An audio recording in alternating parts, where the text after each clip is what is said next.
Sir, you're charged with especially aggravated kidnapping. You're also charged with aggravated assault, and you're charged with theft of a firearm worth less than $2,500. You're talking about stuff that is not relevant. Hello and welcome to the Court of Public Opinion. I am the recovery addict, and boy do I have a case for you today. Why is the dog chewing on this guy? I think they have got the wrong guy there. Got the wrong guy. The dog was biting him. He roughened him up quite a bit. There's a lawsuit. 9 out of 10 judges prefer watching the Recovery Addict live stream in their courtroom. The fireworks are not done. This is the next search on February 28, 2020, 7:44 p.m. How, does the FBI find people? The people is misspelled P-E-O-O-P-L-E. Did the defendant find out how the FBI finds people in this case? Oh, she found out. Welcome back. Not there. Hang on one second. There we go.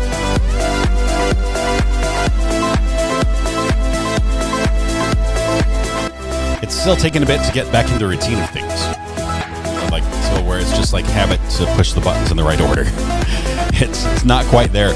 Welcome back after lunch. Hope you guys all had a fantastic one.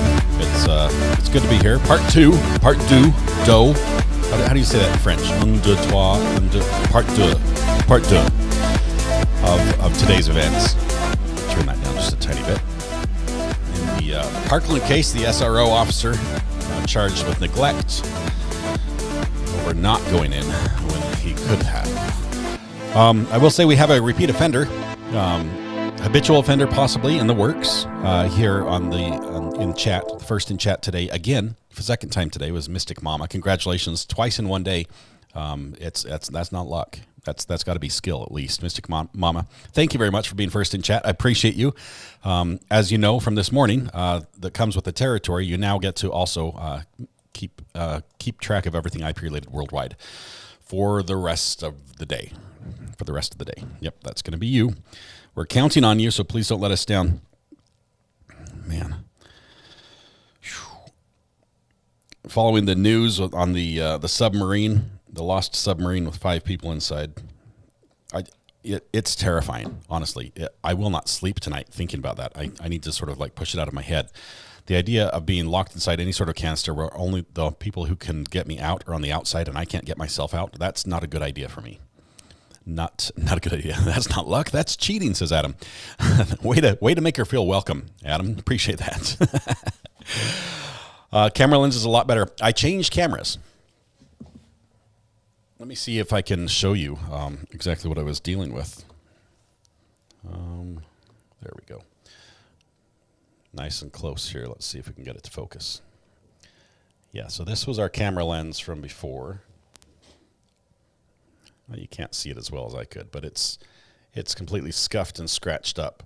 I think there's also some sunscreen on it or something. Insect repellent. Let's see. Adam is not a great host, says Ivan. We love Adam anyway. Adam's great.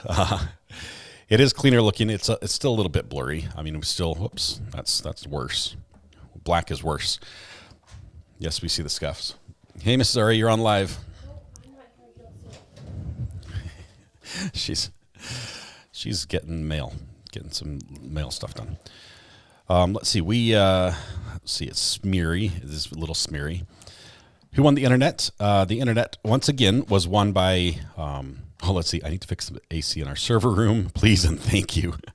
The server room. You're throwing her in on the deep end, but you can do it. You can do it, Mystic Mama. Congratulations. Just walk right into that server room like you own the place. It's probably in a data center of some sort.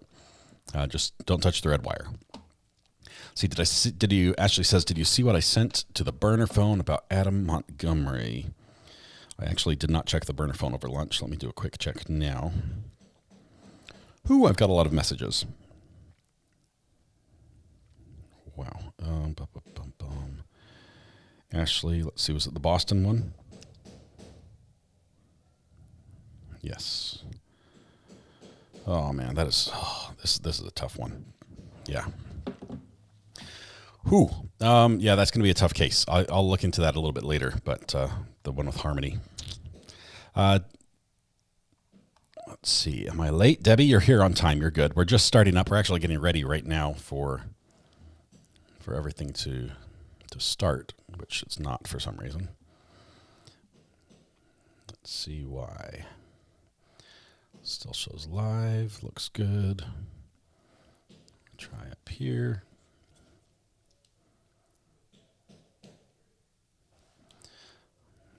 I think my remote might be dead. That's no bueno. Oh, I'm on the wrong. That makes it worse. Okay, I just completely changed something. I was on the wrong screen. Okay, we will fix that one. Okay, they're hammering on something in the other side of the house. So.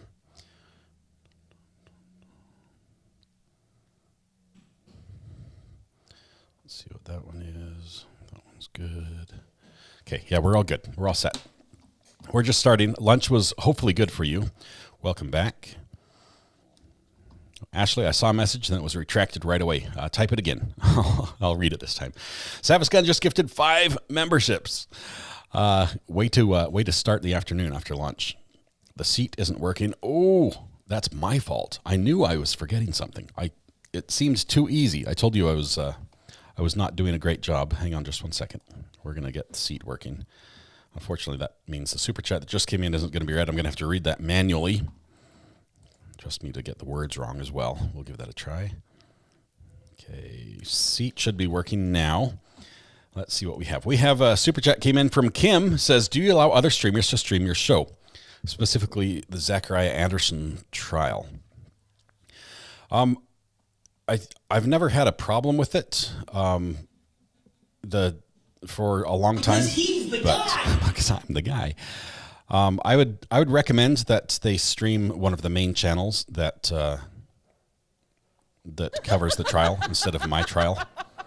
Is that all right, Kim? I'd rather they not stream that, just because if I said yes, I'd want to make sure that whoever is streaming that is presenting it in a way that matches what how I approach everything. We sort of have a certain vibe to the channel with, I'm not talking about, you don't have to agree with me or not, but just how, as matters of respect and things like that. I wouldn't want to give permission to someone who then, by association, it doesn't represent well. That makes it difficult for me to follow that. But I can point you to the original footage from a couple different places if you'd like. And if you have any questions you'd like to address specifically off the air, contact me on the burner phone. Back, taking it easy. I'd be happy to handle it off the air and clarify, or maybe I don't understand the situation as well. So I'll be open to that. Cachette gifted 5 memberships before the stream began. Awesome, Cachette. Thank you very much. Just handing out memberships. Everyone's turning in green again, which is good. Let's see. Welcome, Lynn. Good to have you here. We need to do a roll call here eventually, but I haven't got to that yet. Let's see.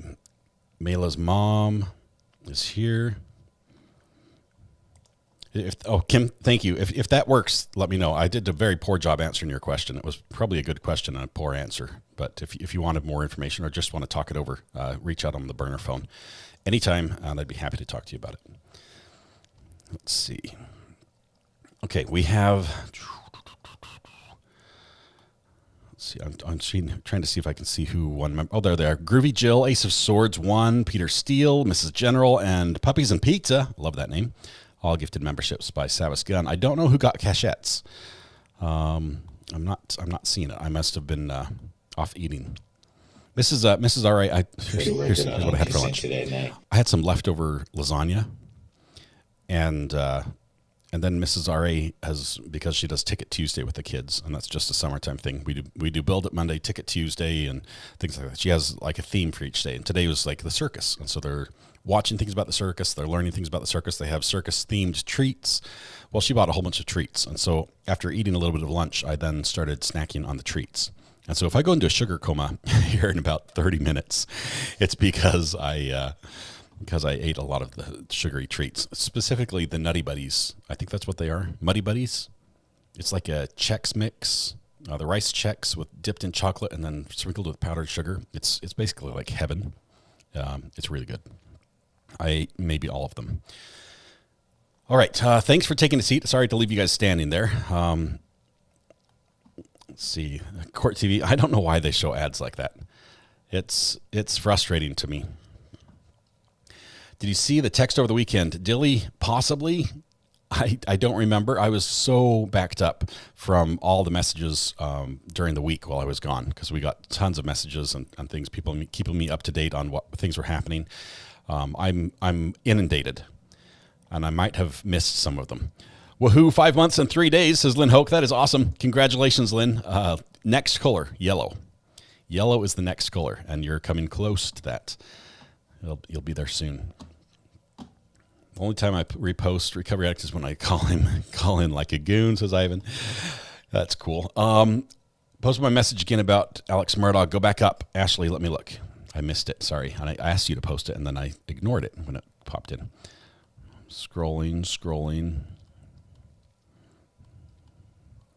Ashley. Okay. Alex Murdaugh carried poor Harmony's, or sorry, not Alex Murdaugh. AM. I just assume.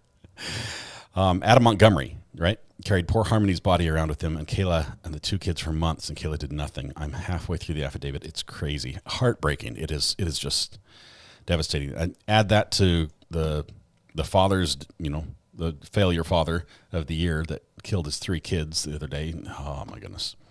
There's just so many stories out there that just are awful. Amy H51 gifted another 5 memberships. I think you did that this morning as well, Amy. These ones went to BB Princess, Jess Dawson, Kim, Catherine Groh, and Renee Alcorn. Congratulations, all of you. And thank you very much, Amy. Chat is not showing up. I'm sorry. I've missed all sorts of things like Savis Gunn. I missed Lynn Hoke. I missed Amy H51. I missed Ashley's comments. I missed the Cachette gifted 5 memberships before the stream began. I'm sorry. It's hard to get back in this. Honestly, I need a vacation to get over my vacation. I guess that's what I'm doing at the end of this week. My old dog is not a camel either, apparently. All right. I think it's too late for a roll call. It might be a little bit. We could try if you guys want to do a roll call. But as soon as the judge walks in, then we have to start with that.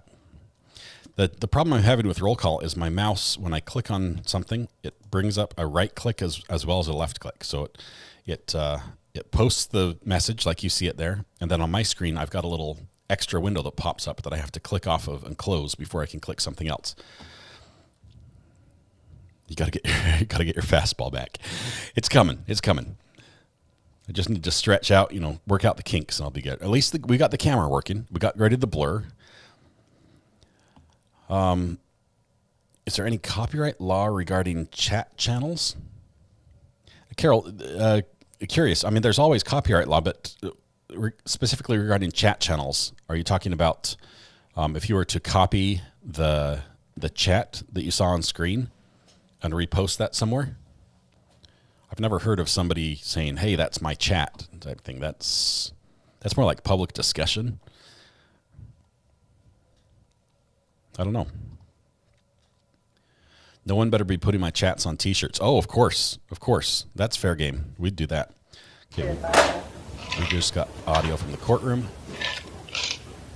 And we're back. Sort of. There's Scot Peterson. There's his lawyer to his left, Mark Eiglarsh. He's doing a pretty good job, although he does not make very many objections. I think he could object a lot more than he does. Can anyone do the seat thing? What is it? It's reserved for members on the seat thing, but most of the other commands are available to anyone. So if your name's in green, you can do the exclamation point seat. But if you like, you could do like exclamation point camel right now, and it would say I'm not a camel. I think seat might be the only one reserved for members. There's a couple that are reserved just for our mods, just so they can interact with me. That tie on Mark is Harpootlian level. So there we go. I'm not a camel. Yep, that just triggered the camel command. If you need a list of commands, you can type exclamation point commands, and it will make a list of everything that's available. But once court begins, I will turn Is that correct? the sounds. There's another one. I will turn the sounds down, just so we can focus on what's happening in court.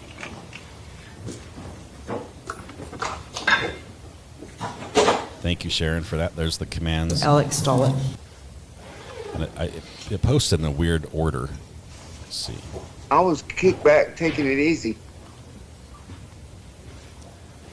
So, check the list of commands: late, new, addict, mug, burner, Grand Matthew, jury. podcast, Discord, Facebook, WW, SMJ, name, lawsuit, B, cat, camel, cackle, squirrel, Alex, mouse, peeps, buffer, court, jury, jurisdiction? not relevant, horse, funny, more, guy, correct, and cow. So that's what we have so far. We can add to that as well and possibly take some away. We might get rid of Daryl Brooks. He's been on there a long time. Easy is my favorite. Yeah, so most of those are available to everybody. So they all. No dead horse go unbeaten. What does cow do? Cow sends cow is this cow right here. It brings up the link for the cash cow. It used to be cash cow. This is Moopak, who was cash cow's replacement. Moopak. See, there's the cash cow command. Some of them are just text-based. We need a cheat sheet. I need to fix it and You're talking about stuff that is not relevant. yeah, this command shouldn't be happening. I need to find what's causing that. But basically, most of the commands can be done every minute. Once a minute. Do not get rid of DB, please. I was kicked back, taking it easy. I wanted the shorter version of this one. Did the defendant find out how the FBI finds people in this case? Oh, she found out. Is that correct? Is that correct?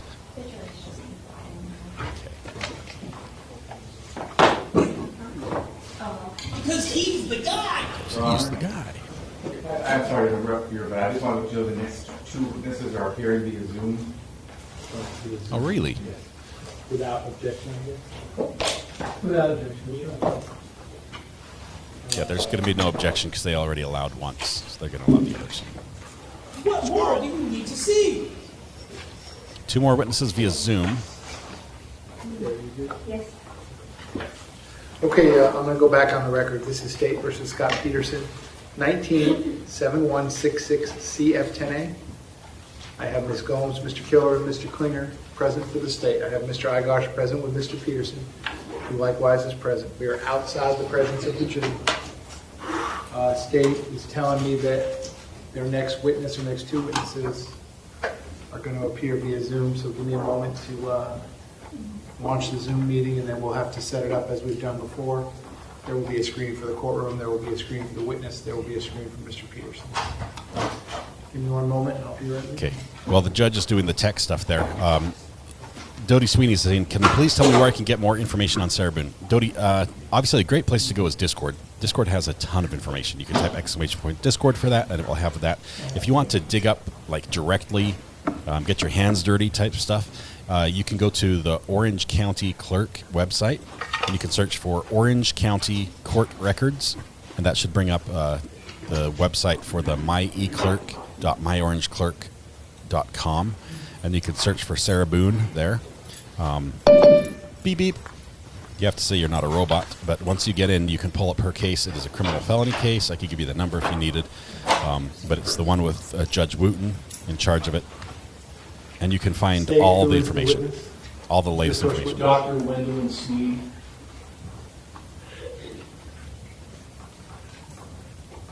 So like the latest, as far as correspondence goes, there was a posting on the 6th of June. That was the last letter we read from her. We'll probably get 1 more letter from Sarah Boone before court begins on July 24th.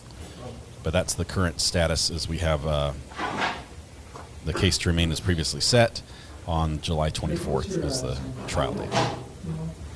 Dan, you got this one. Ooh, that's pretty. Camera bars there.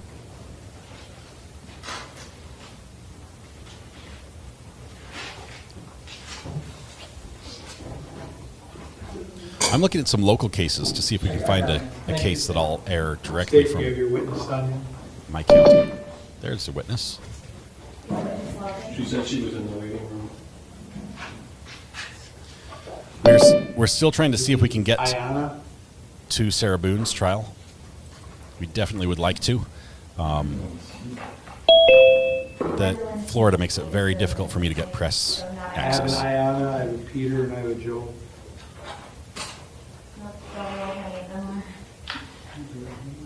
Ayana, Peter, and Joel have logged into Zoom. And they're not the right people. Sounds like the old elevator sound. Second floor.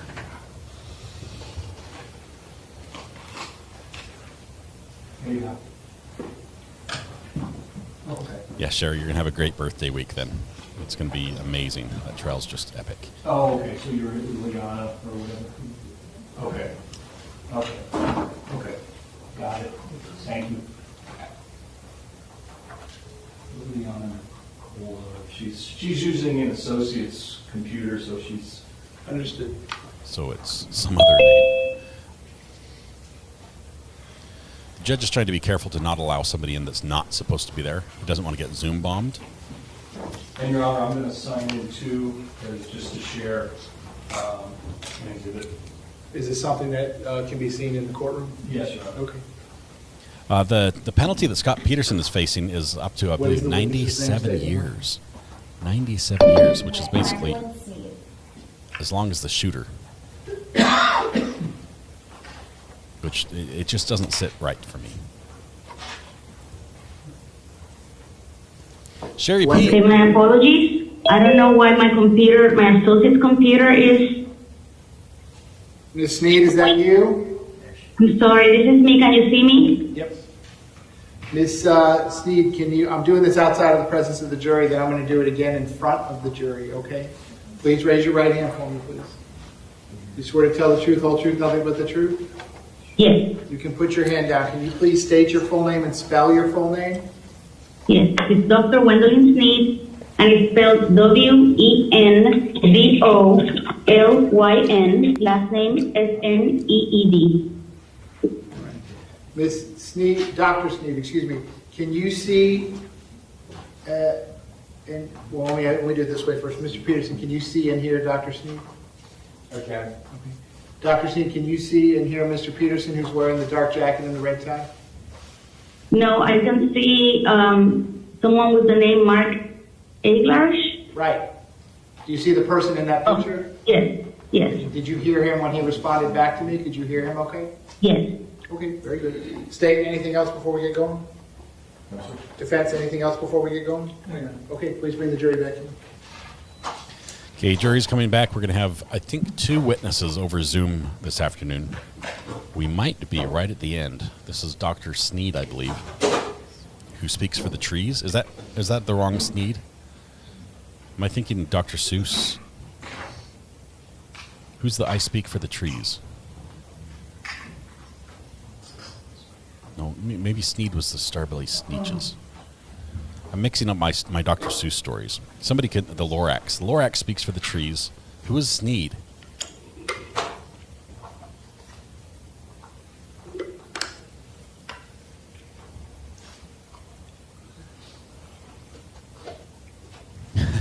Debbie.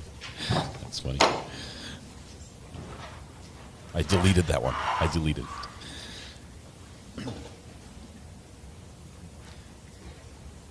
Sneed's had stars upon theirs.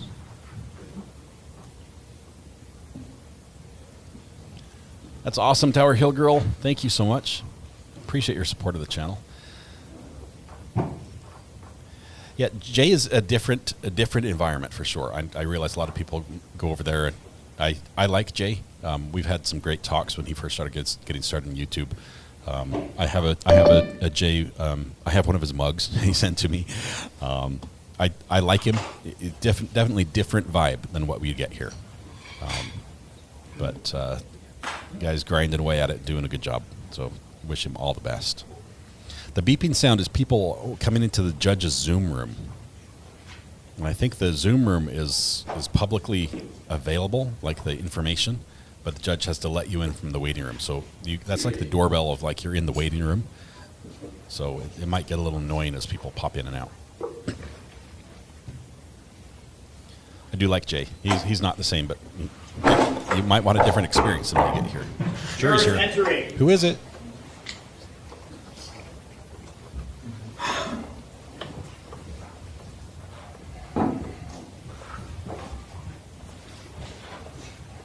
Ladies and gentlemen, welcome back. Come on in. Ladies and gentlemen, welcome back. Come on in. When you're back at those seats, you may be seated. All the parties may be seated.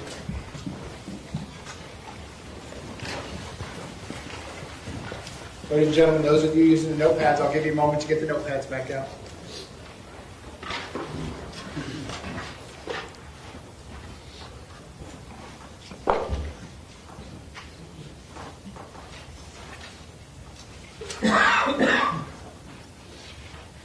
All right, ladies and gentlemen, welcome back. I hope you had a nice lunch break. When we took the lunch break, we were in the middle of the state's presentation. We're going to resume at that point, as we have done with some earlier witnesses in the trial. The next two witnesses, I believe, are going to be testifying through technology. So with that being said, State, when you are ready, you may call your next witness. The State will call Dr. Sneed. Dr. Sneed, if I could get you to raise your right hand, please. Do you swear to tell the truth, whole truth, nothing but the truth? Yes. Okay, you can put your hand down. Can you please state your full name and spell your full name? Gwendolyn Sneed, Wendolyn, last name Sneed. Mr. Klinger, you may inquire. Thank you, sir. Good afternoon. Good afternoon, doctor. Can you hear me? Good afternoon. Can you hear me okay? I can. Okay, good. And you are obviously appearing via Zoom. Could you please tell the jurors where you're testifying from, what city you're located in? Yes, I'm in St. Augustine. I'm currently at the District 23 Medical Examiner in St. Augustine, Florida. And could you please tell the jury your educational background? Yes. I have a Bachelor's of Science in Medical Technology. I have a medical degree from Ponce, Ponce School of Medicine. I did my residency, my specialty in pathology at Mount Sinai Medical Center of Greater Miami Beach. I did my subspecialty in forensic pathology at the Miami-Dade County Medical Examiners Department in Miami, Florida. And I've been practicing fully as a medical examiner forensic pathologist since then, so it's been 18 years. I didn't quite catch the end. Was that 18 years you said? Yes. And those 18 years is that all at Miami-Dade, or it's been with different medical examiners' offices? I've worked at multiple offices. I did 3.5, almost 4 years at the Miami-Dade Medical Examiner's office because I was hired after I graduated from the program.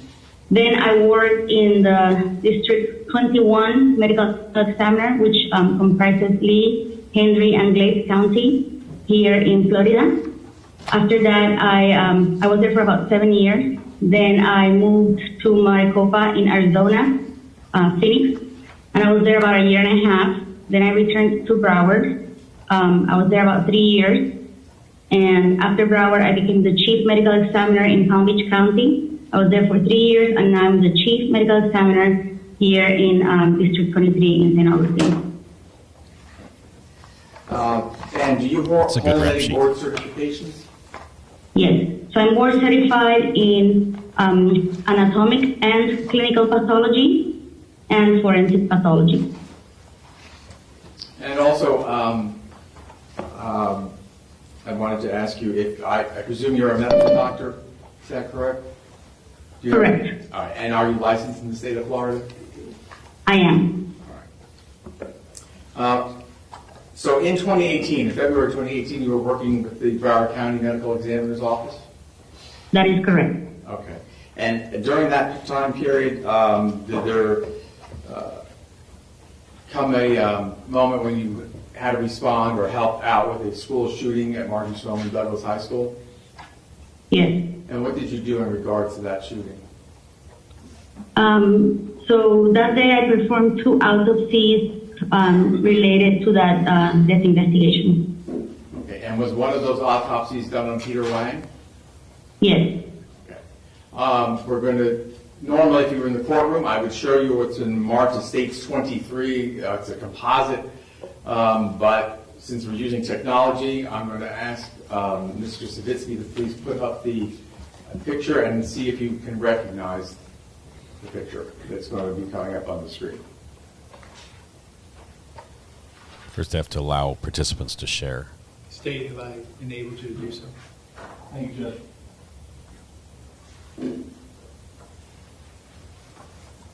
Doctor, do you recognize who's in that picture? Yes. Who is it?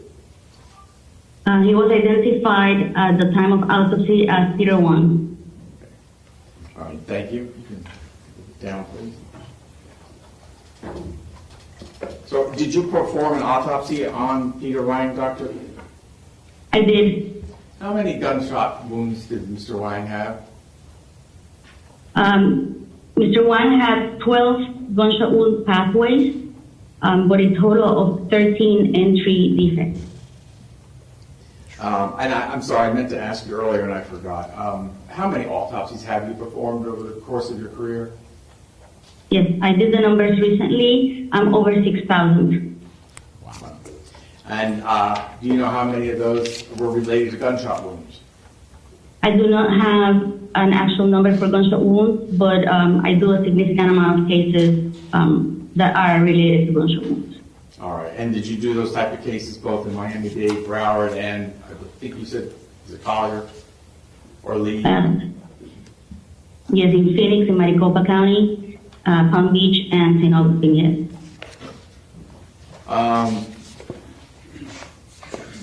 In performing the autopsy on Mr. Wang,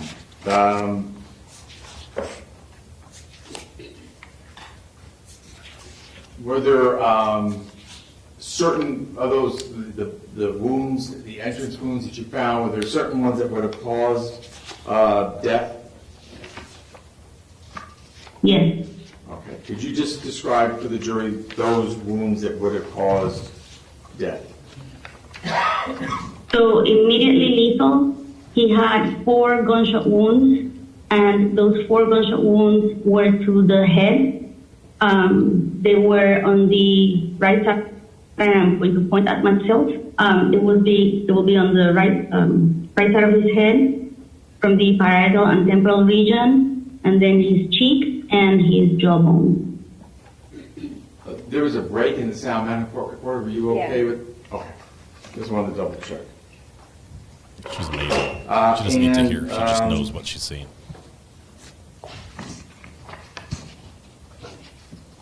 Did he have any wounds, any gunshot wounds to his legs? He did. All right, and can you just briefly describe those gunshot wounds, please? Yes. So he had multiple wounds.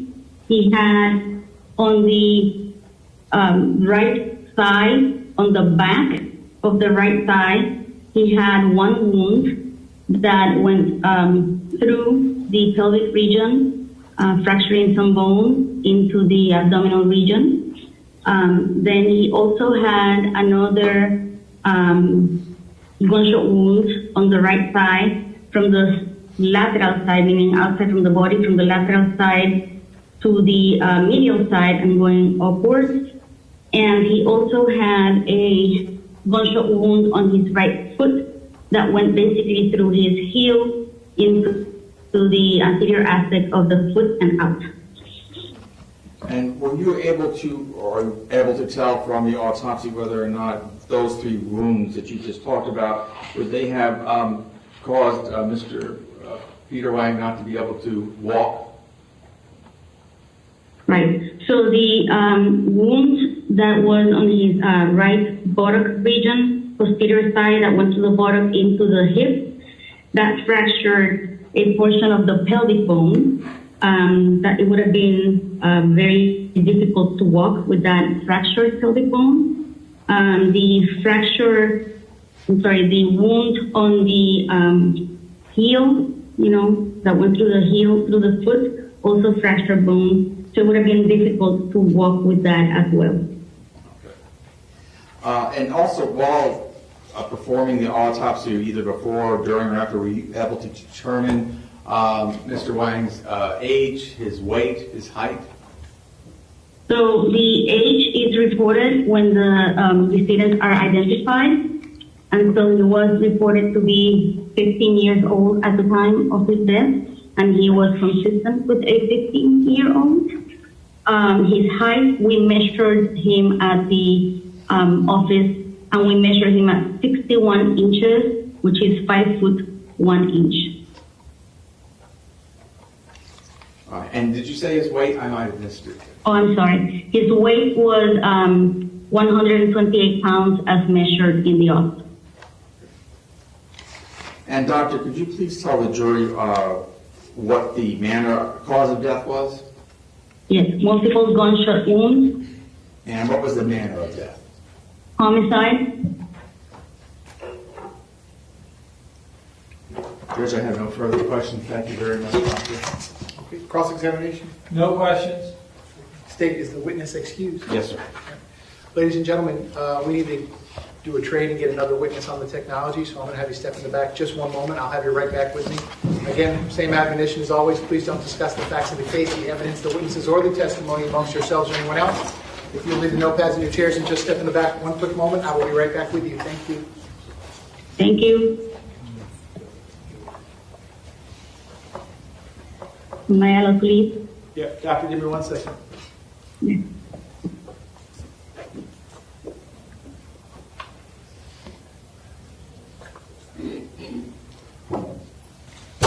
Okay, we're outside the presence of the jury. Doctor, you are excused. Thank you very much. Thank you. Have a good day. State the name of the next witness. Is Dr. Rebecca McDougall. It's probably going to be very similar testimony to what we just heard. Odds are there will also be no questions from defense. It's going to be fairly quick. Almost more time going through the background. On the Zoom call. Can you turn on your video and your audio, please? Yes, sir. I'm trying. Start video. There we go. Dr. McDougall, I'm outside the presence of the jury. I'm going to do this outside of the presence of the jury, then I'm going to do it again in front of the jury. Can you raise your right hand for me, please? Can you swear to tell the truth, whole truth, nothing but the truth? Yes, sir. Can you please state your full name and spell your full name? My name is Rebecca McDougall, REBECCA-MACDOUGALL. Mr. Peterson, can you see and hear Dr. McDougall? Dr. McDougall, were you able to see and hear Mr. Peterson's response? The wounds are relevant to one of the elements of the charge. Anything I need to do before I bring the jury back in? No. So, defense, anything you need? Okay, please bring the jury back in. I'm glad they're being very quick about it, but I think they had to prove Doctor, that as soon as the jury comes back in, I'm going to have the state call you as a witness, and we're going to do that whole thing again. Okay? Thank you, sir.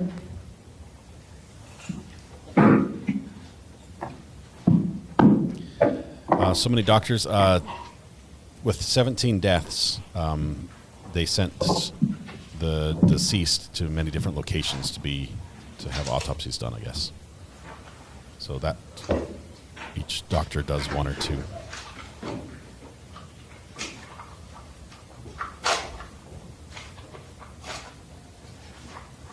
These are neglect charges, and they have to, for there to be neglect, I think there has to be an injury.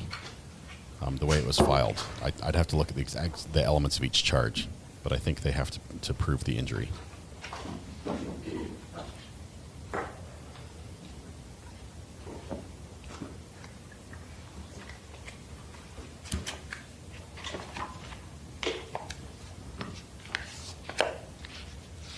Yep, only for the third floor. What, seven deaths that happened between the time he arrived on scene, or they believe happened between when he arrived on scene and when the gun was done.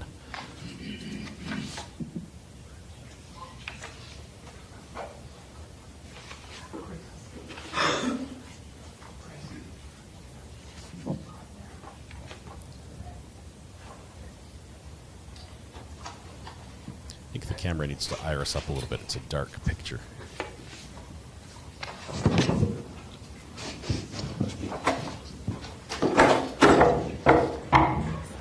is it? Jurors entry. Okay, come on in.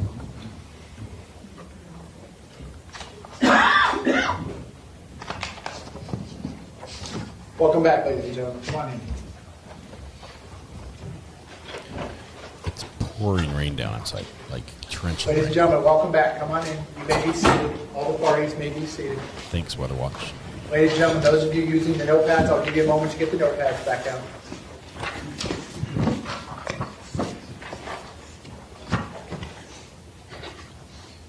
Okay, ladies and gentlemen, when we took the quick break to change witnesses using the technology, we were in the middle of the state's presentation. We're going to resume at that point. State, when you are ready, you may call your next witness. Thank you, Your Honor. The state calls Dr. Rebecca McDougall, please stand. Dr. McDougall, can you raise your right hand, please? Do you swear to tell the truth, whole truth, nothing but the truth? I do. Okay, you can put your hand down. Can you please state your full name and spell your full name? My name is Rebecca McDougall, REBECCAMACDOUGALL. Mr. Klinger, you may inquire. Thank you, Judge. Good afternoon, Doctor. How are you? I'm fine. How are you? Good. Doctor, could you please tell the jurors what your occupation is? I am the Chief Medical Examiner at the Broward County Medical Examiner's Office. And how long have you been the Chief Medical Examiner for Broward County? Interim from the middle of June of 2021 and was formally named Chief in mid-July of 2021. And can you just please, let me ask you, how long have you worked with the Broward County Medical Examiner's Office? I started on July 1st of 2010. I've been in Broward County all but 18 months. In 2015, I went up to Palm Beach County and then came back 18 months later. Okay. Have you worked at any other medical examiner's offices? I have done locums in Volusia and Pinellas County. Can you also please give a general description of your educational background for the jurors? Sure. I did my undergraduate studies at the University of Texas. I went to medical school at the University of Texas Health Science Center in Houston, Texas. I did a 4-year anatomic and clinical pathology residency at Texas Tech University in Lubbock, Texas, and a 1-year forensic fellowship at the Broward County Medical Examiner's Office. And do you have any board certifications? I do. I'm boarded in anatomic pathology and forensic pathology. And could you tell us approximately how many autopsies you have performed over the course of the years? About 3,000 autopsies. And do you have an approximate number of how many of those autopsies were related to gunshot wounds? At least 700. Doctor, I want to turn your attention back to February 14th of 2018. Were you working that day? I was. Okay. And were you called on to perform any autopsies from a mass shooting that happened at Marjorie Stoneman Douglas High School in Parkland, Florida? I was. How many autopsies did you perform? I did 3 autopsies that day. All right. And was one of those autopsies done on Scot Beagle? Yes, sir. Okay. Were you able to determine either before or during, after the autopsy, Mr. Beagle's age, his weight, and his height? He was 35 years old. He weighed 160 pounds, and he was 68 inches tall. And were you able to tell from your autopsy how many bullet wounds Mr. Scot Beagle had? So he had a total of 4 gunshot wounds. And can you just give the jurors a brief description of those wounds, please? I can. On the left side of Mr. Beagle's back were 3 entrance gunshot wounds that matched up with a single exit wound on the right side of the chest in the front. Multiple fragments were collected, and there was one exit wound. The paths of these wounds injured the upper and lower lobes of the left lung, the pericardial sac, the heart, the pulmonary arteries, the aorta, and the pulmonary trunk, which are all of the great vessels that come off the heart, upper, middle, and lower lobes of the right lung, and it fractured some ribs. There was another gunshot wound. The fourth gunshot wound was in the left upper extremity, and it injured skin, soft tissue, and muscle. And when you say the left upper extremity, are you referring to a particular? The left arm. Left arm, okay. The gunshot wounds you just described, certainly the first ones you were describing sounded very severe in the sense that it hit his arteries and near his heart. Would those wounds have caused death or immediate death to Mr. Eagle? They would have caused death, yes, sir. Also, was there a report number assigned by the Broward County Medical Examiner's Office for that autopsy? Yes, sir. It's 18-0533. Thank you. And can you tell us what the cause of death was? Cause of death was multiple gunshot wounds. And can you tell us what the manner of death was? Homicide. And, since we're using technology, normally I would show you in the courtroom a photograph, but we're going to put it up on the screen. It's taken from States 23, which in evidence is States 23. And I would like, if you could take a look at it and see if you can identify the person in the photograph.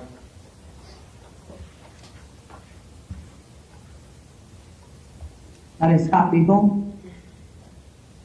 Thank you.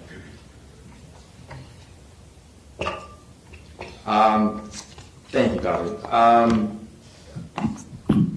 As the Chief Medical Examiner of Broward County. Mr. Clear, I'm sorry, press pause. Brief sidebar, please. I have to stop for a second. The defendant's not visible. Hold on, I've got a phone call. Never mind, they decided to hang up. It was a spam risk. It would have been a good one. Maybe they'll call back. Okay, so this iris down thing, what I'm talking about in the camera, you have the ability, just like your eyes do. It has an iris that opens up to allow more light or closes to restrict light in a bright situation. The camera can be done automatically or manually. It appears right now that's being done manually. I'm not sure if the cameraman even understands what he's doing, but he's closed that iris down to allow almost no light in, which makes a bright courtroom setting appear to be dark, like the one we're seeing. That's why my picture looks very bright compared to the dark image. Hopefully he'll fix it here in a little bit.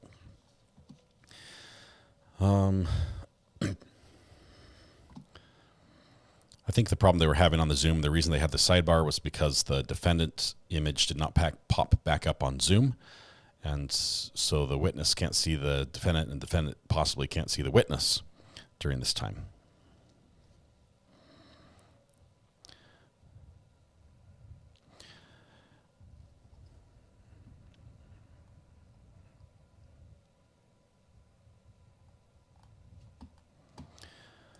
So inflammatory, the teacher's legend, terrible loss, totally only being used for emotional response from jury. I don't know. I don't think the jury's with the prosecution on this one. I don't. Maybe the cameraman has a migraine. It's like, hey, turn down the lights, please, guys. It's so bright in here. Maybe he's filling in for the day. Could be. Just waiting for audio again.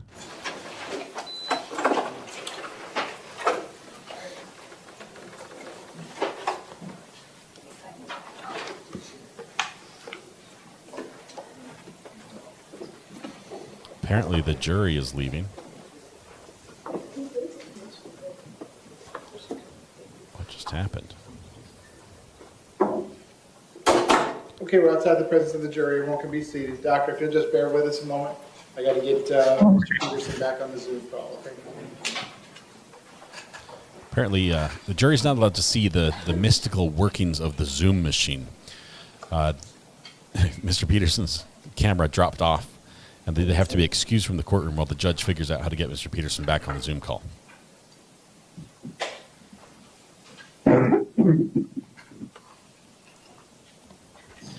Carol says, first day of trial, I promised to email Mark Eiglarsh informing him when suspended objection counter reaches triple digits. 3 to go, and it just might not happen. Yeah, it might. I think we're going to get there because you've got to realize we still have the defense case.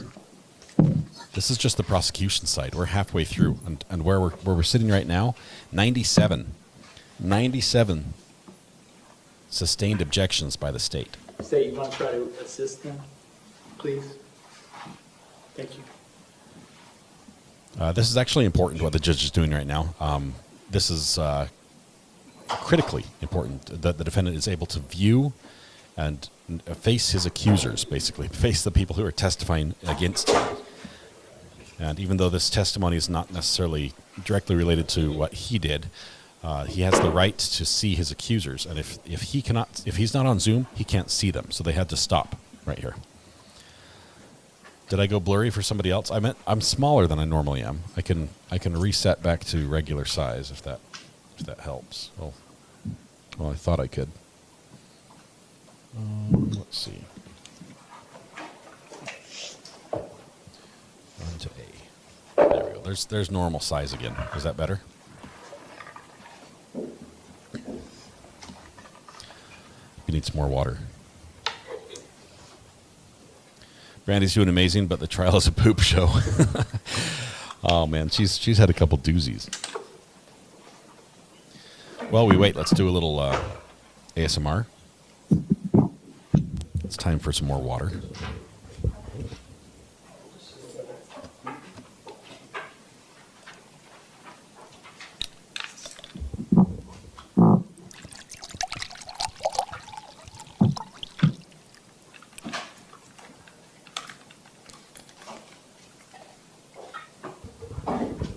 Samantha Jerry comes in with a timely reminder that you can get the same mug I'm drinking out of right here on eBay.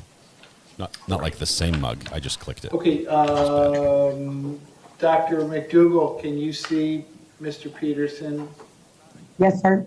And Mr. Peterson, can you see and hear Dr. McDougall? Yes, sir. All right, so for the record, we're using the state attorney's computer at this point, is that correct? Yes, sir. Okay, very good. The computer Okay, died. both can see and hear each other. Please Bring the jury. Before the jury comes in, Sure. can I just bring something to the court's Sure. attention? And there's only one more to go, and that was the autopsy of Kara Laughlin. That autopsy was performed by Dr. Malik. We were not able to get, Dr. Malik has moved north. He's out of the country on a vacation. And I asked Dr. McDougall to review all of his reports and his drawings and his pictures of the full autopsy file. And I asked her if she would be able to give the jurors analysis of what happened during that autopsy. Okay. Mr. Igars, do you have any objection to that? No. Okay, so without objection from the defense, I think the case law allows for that in these type situations, but there's no objection from the defense. State otherwise ready to proceed? Yes, sir. Defense otherwise ready to proceed? Yes, sir. Okay, please bring the jury back in. Okay, hopefully the cameraman is going to turn the iris back up. Mary, it's just going to be mug, exclamation point mug. We'll do it. No, I'm not selling stream used mugs. The mugs you get are brand new, straight from the manufacturer, straight from the printer. There we go, iris up. Yeah. Hey, who turned on the lights? Aziz, light. Thank you, Mr. Cameraman. Much better picture now. KT, I don't know where to get the purple mugs. I mean, I can find a purple mug, but I can't find a good one of the variety, like the colored handle and the colored inside like we have here. I don't know why. I've requested purple, and they do nothing. Let there be light.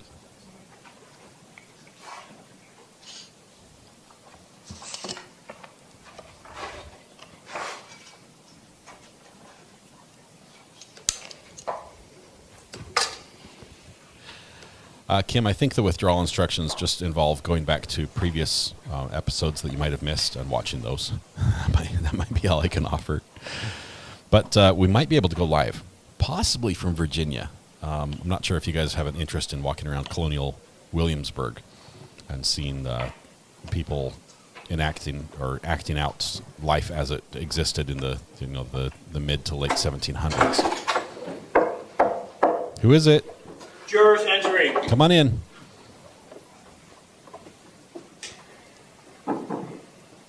It's still a little bit dark. He needs to iris up just a touch more. Ladies and gentlemen, welcome back. Come on in. Let's see if he gives them time, if they have notepads, to get those out. That would be the polite thing Ladies to and do. gentlemen, welcome back. Come on in. Once you're back in those same seats, you may be seated. All the parties may be seated. Ladies and gentlemen, those of you using the notepads, I'll give you a moment to get the notepads back down. Oh, thank you, Your Honor. Wasn't expecting that. Okay, ladies and gentlemen, when we took the quick break, we were in the middle of the direct examination of the witness. The witness remains on the witness stand under oath. We're going to resume at that point. Mr. Klinger, when you are ready, you may proceed. Thank you, sir. Doctor, I was about to inquire from you whether or not you had an opportunity to review another autopsy report. I have. Okay. And could you tell us what was the number that was assigned to that autopsy report? 18-0535. And that would be the autopsy that was performed on Kara Loughran, Loughran. Yes, sir. Can you tell us which medical examiner performed the actual autopsy? Dr. Craig Malik. And as you already stated to the jury, all of your educational background, your board certifications, and the fact that you are now the chief medical examiner for Broward County, were you able to, using all of your background and education, were you able to review Dr. Malik's reports and be able to give us or tell us about his findings? Yes, sir. Were you able to determine Kara's age, weight, and height? Kara was 14 years old. She was 132 pounds, and she was 60 inches tall. And the reason for Kara's autopsy was that because she was also a shooting victim at Norfolk Douglas? That's correct. Okay, on February 14, 2018, correct? Autopsy was performed on February 15th. The shooting occurred on the 14th. Yes, sir. Okay. No, you're right. Thank you. How many gunshot wounds did Kara suffer from? There are 3 gunshot wounds. All right. And just like you did last time for us with Scott Beal, could you please do the same for Kara? I can. There are 2 entrance gunshot wounds on the top of the left shoulder. These injure skin, soft tissue, and the superior vena cava, which is a vein that brings blood back to the heart from the upper portion of the body. Gunshot wound D is to the left axilla, so that is right underneath your armpit. This gunshot wound injures skin, soft tissue, ribs on the left side of the chest, 3 through 6, the heart, and the pericardial sac.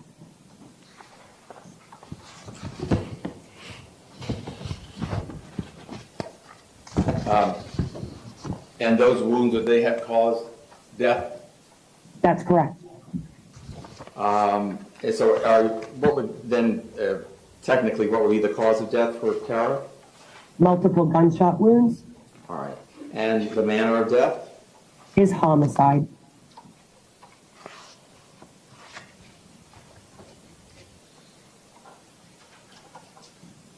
I think they're done with her. There will be no cross.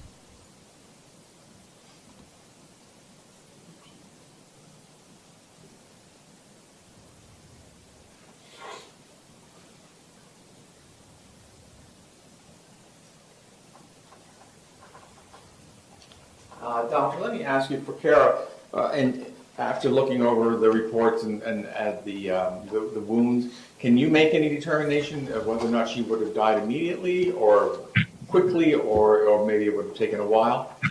I'm going to object. It's prejudicial, calls for sympathy for the jurors, irrelevant. No, as to each, it's overruled. Doctor, you can answer the question. Go ahead.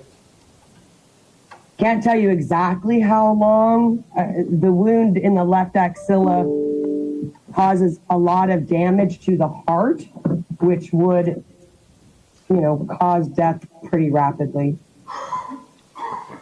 And can we just go back for a moment to Scott Beagle? I know you explained all of his wounds. The same question: would he have died immediately, or would it have taken a long time? Or same objection, Judge. What would same be your reasons? All right, well, they're each overruled again, but otherwise preserved. Go ahead, Doctor, or go ahead, Mr. Clinton, finish your question. What would be your medical opinion for Mr. Beagle? So Mr. Beagle's injuries as well, it caused a lot of damage to the heart, so it would be quick. I can't tell you how quick. It's not immediately incapacitating, but very soon after the shots were fired. Thank you very much, Doctor. I appreciate it. I have no further questions, Your Honor. Cross-examination? No questions from the defendant. No questions. Thank you. The witness excused? Yes. All right, Doctor, thank you very much. I'm going to end the meeting at this point. Thank you, sir. I thought she flipped him off. Her hand was just, she was waving like this. I thought she was giving her the bird. Okay, Kate, when you're ready, you may call your next witness. It's one way to sign off. Heard Cardinale. Should be able to come right in because there's no one walking out.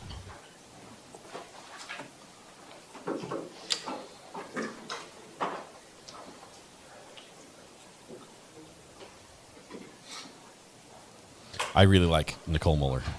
I think she's a great attorney. I really agree. I think we'll see her again in a high-profile case. Leopard shirt was sitting in the back there. Now we have the gentleman with the finely manicured beard.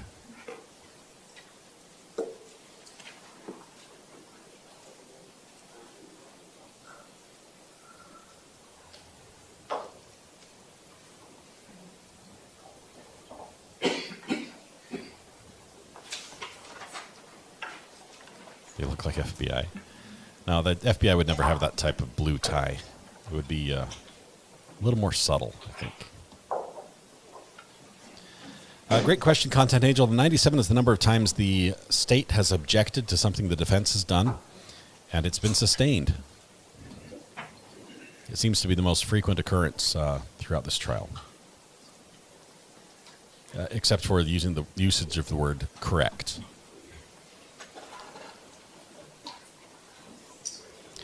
I was trying to put comments up. I'm sorry. Thank you for correcting me. Lee, the comments are back visible.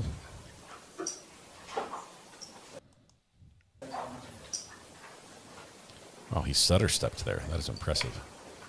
Sir, if I could have you come all the way up here to the witness stand, please. Once you reach it, before you have a seat, you can just stop and look at me, please. Raise your right hand. Swear to tell the truth, whole truth, nothing but the truth. Please be seated. He's got an impressive array of awards. So once you are seated, if I can get you to scoot that chair all the way forward as far as it will go. Opposite Can you please state your badge. full name and spell your full name? Craig Richard Cardinale.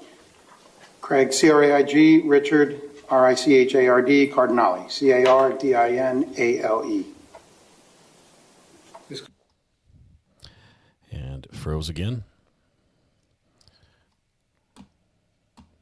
That's exciting. While we wait for them to figure out what they want to say next. Hold tight here for a second. Audio's still turned on, so as soon as we get audio, we'll jump over to it. He has a lot of bling. Those awards, they're not given away for just participation. Generally, those are given for either years of service, which there might be a few for that, but also something active that he did.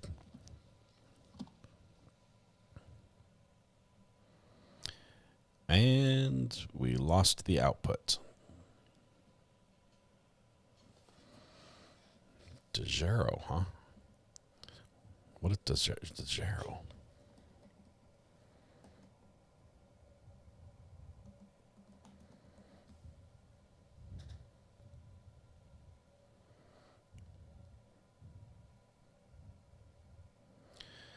So they're using a piece of equipment similar to my my live view, but it failed just now.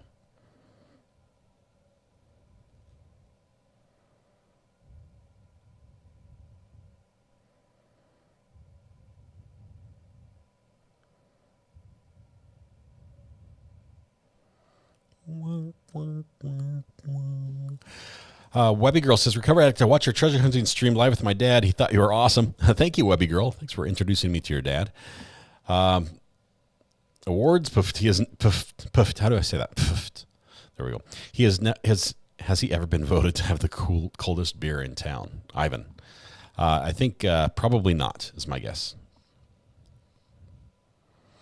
Do cops in your town wear bling? Ours don't. Generally, they don't wear bling on their regular uniform, but on their dress uniform, which you would wear for occasions or events or something like court, they may wear it. Technology at its best doesn't seem to freeze with the robots on Mars.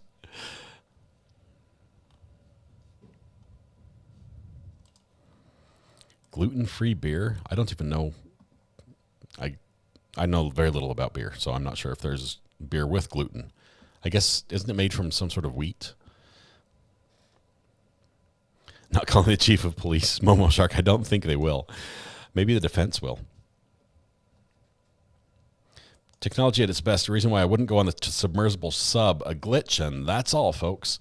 Last I heard, they had, 40 hours of air left, which means we've got less than 2 days to find this submersible, or else the people inside, even if they're on the surface, which in theory they could be, are dead because they can't get out on their own.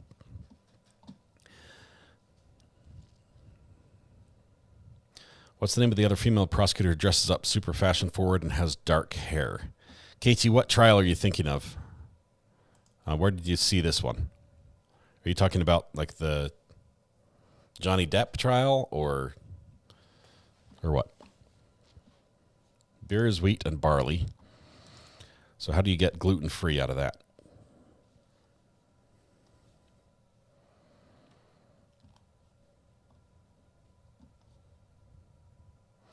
Do we know how long it took other responders to get to the third floor once they're... Bad Juju, yes. I think they took like 15 minutes to clear a floor. So, long time. But the key fact of that is they didn't have stimulus. They didn't have the sound of gunshots to chase, to run towards. So they were just going room to room. So there was a difference. We can't just use the time it took them to clear the floor and go up to the third floor, as this is how long it would take Scot Peterson had he done it, even though they had teams and he was by himself. The idea was that if there was still shooting going on, he could have rushed from one floor to the next and responded right away.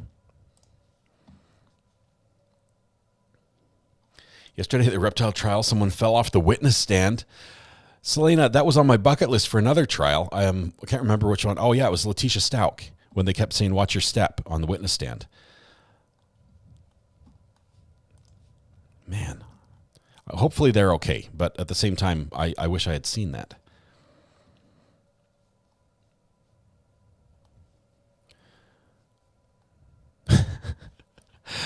So some of these comments, Ivan, I just can't even highlight. Let's see. An expert said last night that it probably couldn't take the pressure of going down that far down and imploded. He said it doesn't believe they're still alive. Hadn't it been down previously? I mean, I realize they're deep. They're like 6,000 meters under the sea or something like that. It's ridiculous how far down they is. I mean, there's a reason why, yeah. It's the bottom of the ocean.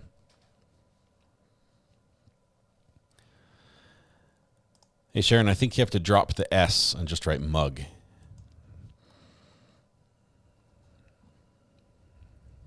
What's the reptile trial about? It's creepy crawlies.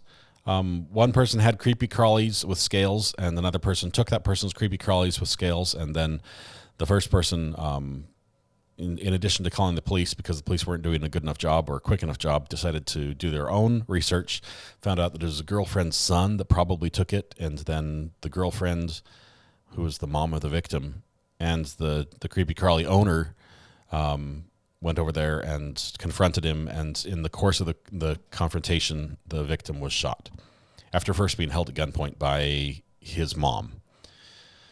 So yeah, just average run-of-the-mill murder stuff. They're 12,000 feet down if they got that far. 13,000 feet below. Holy cow! You're 2 miles under the surface of the water. I don't know. I dived to the deep end of the pool. I'm like, man, this pressure is giving me a headache.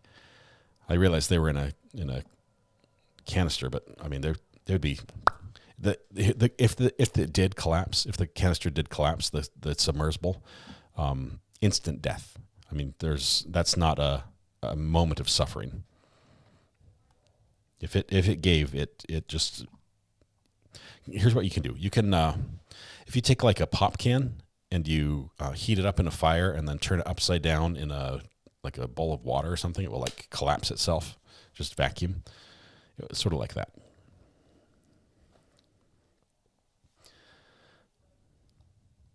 He got off for the last time. The judge told him to be careful, and then he fell. So at least the judge can't be sued, right?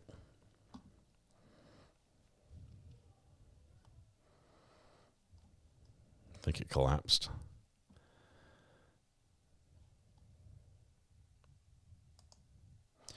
Let's see.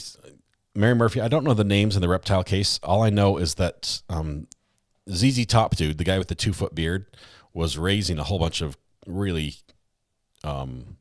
exotic reptiles. Big snakes. Some snakes are worth thousands and thousands of dollars. Alligators, that sort of thing. I don't know all the room numbers to all the buildings and stuff like that. Welcome back. The doors on the east side of the 1200 building, do you remember what they looked like? Yes. Did the doors on the east side of the 1200 building have slats that you were able to see through, glass panes? Yes, there is.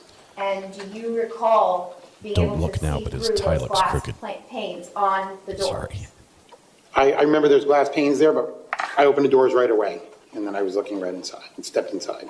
Describe for the members of the jury what was immediately visible to anyone who would have taken the time to just open the doors to the east side of the 1200 building. What was right in front of you? So right when I opened the doors, it was smoky from gunpowder, I guess. You could smell it as well. And probably about 25 feet in front of me, there was a couple of bodies right on the floor in clear sight. Once you open the doors, explain what you're doing. How are you assessing what to do next?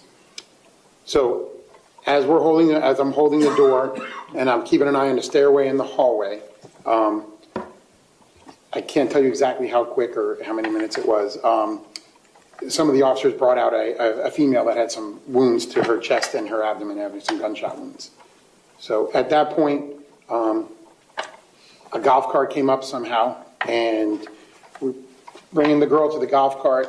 And then at that point, one of the police officers was going to ride with the wounded person, and I said, no, wait, stop. Let the medic continue to tender care to the person, and we need the officers here. We need whatever help we can have here. So then the medic and somebody else, I don't know who was driving the golf cart, drove off with the girl to bring them to medical help. In that moment, why was it important to have all officers available? We still weren't sure if the shooter was on scene or not, and we needed to start searching and checking the area for him. Now, while this is all happening, do you notice a deputy, Scot Peterson, at some point? At some point, yes. Explain for the members of the jury what happens. So as I was holding my position, I see somebody on the sidewalk over there, and I see someone pacing back and forth and looking down saying, oh my gosh, oh my God, oh my gosh.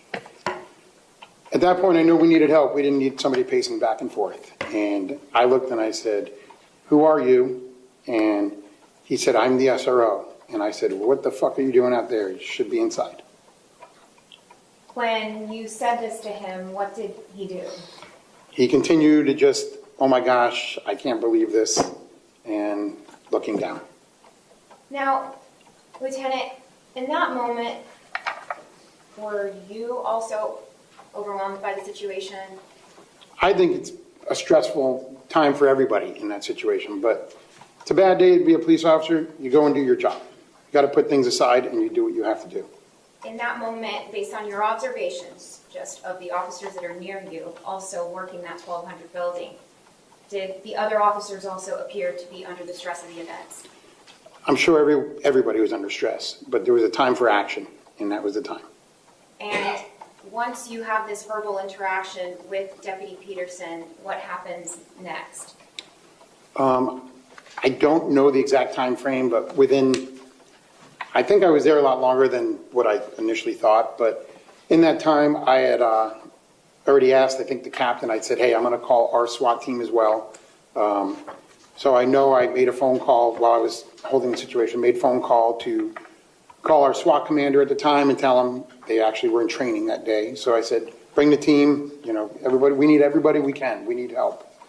So I made a phone call to them, and I believe I might have texted my son once or twice in that time to ask what room he was in. And what did your son respond to you? Yes, he responded, I'm in room 1230. When you got that text back from your son, did it bring you some relief? Well, I knew he was okay at that point. And when you were told room 1230, did that mean anything to you? Did you know where that room was? I had no idea where the room was, no. What did you do?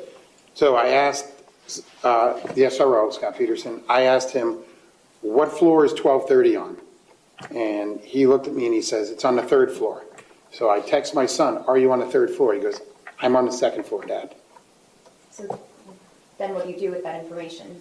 So I didn't know who might be wrong or right, but moments later, my son had texted me, a police officer walked by the door. So I knew that since a police officer walked by the door, then I knew he was going to be fine. And he was safe at the time. Once your son lets you know that there's a police officer there, while that happens, are you still in your position in the stairwell? Yes. Can you explain for the jury what it is specifically that you're doing in the stairwell? What does it mean to maintain a position? So I'm making sure that if anybody not in a uniform at that point comes down, that I'm ready to handle the situation. I'm looking down the entire hallway because I could see from east to west to the exit doors out there. So I'm maintaining the visual on that and at the stairwell at the same time to make sure nobody comes out that could possibly be the shooter.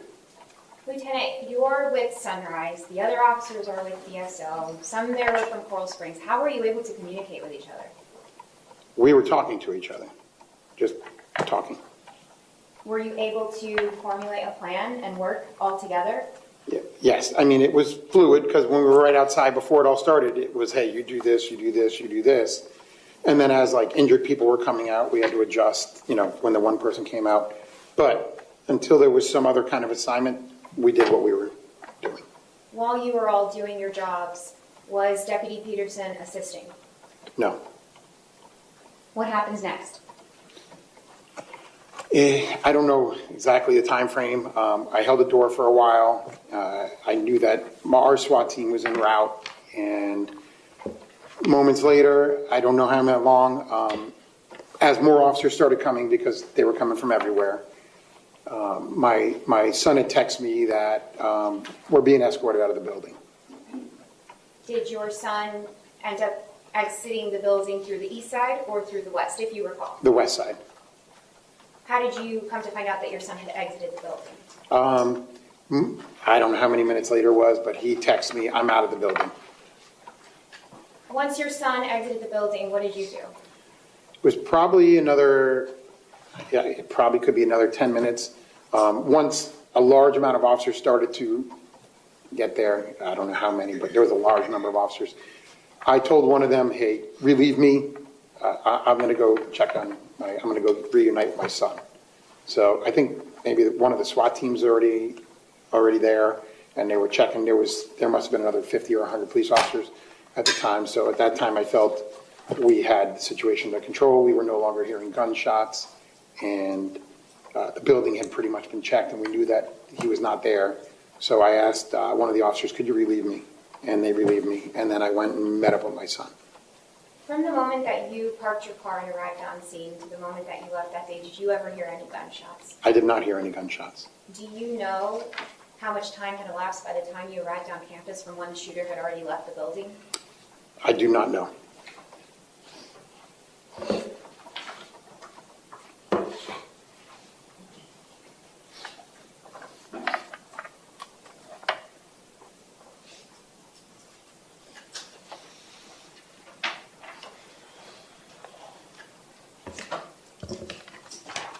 Lieutenant, when you refer to the SRO, Scot Peterson, do you see him in the courtroom today, the man that you had the verbal interaction with? I do.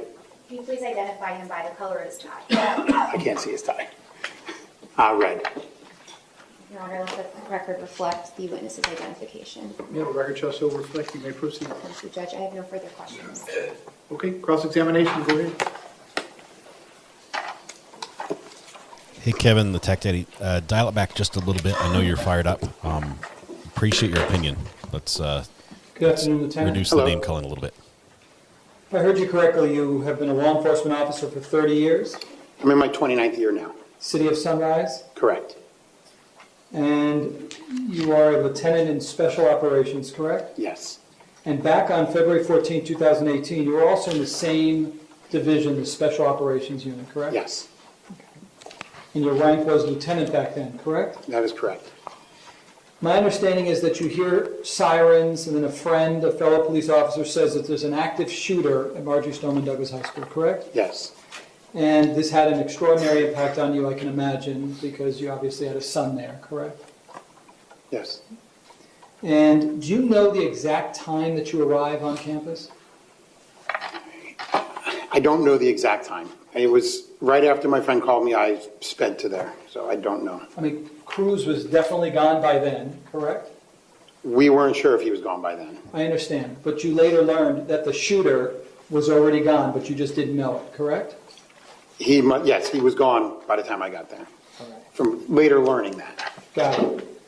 And when you arrive, you see a number of officers, and they're in a position of cover, are they not? Well, at the gate, the two were just standing at a gate. There's not much cover at the gate. Okay, But the one by the tree, he was behind a tree. okay. And the one by the tree, you saw him taking a position of cover behind the tree, correct? I did. And they didn't enter the 1200 building, correct? I saw them there. I don't know what they did before or after. You don't know what their real-time intelligence was, correct? I don't know what their intelligence was now. You don't know what was said to them on their BSO radios prior to you arriving, correct? I don't. But they did indicate to you, don't go in there because they were concerned about sniper firing, correct? I don't know about sniper fire. It was an active shooter. Okay.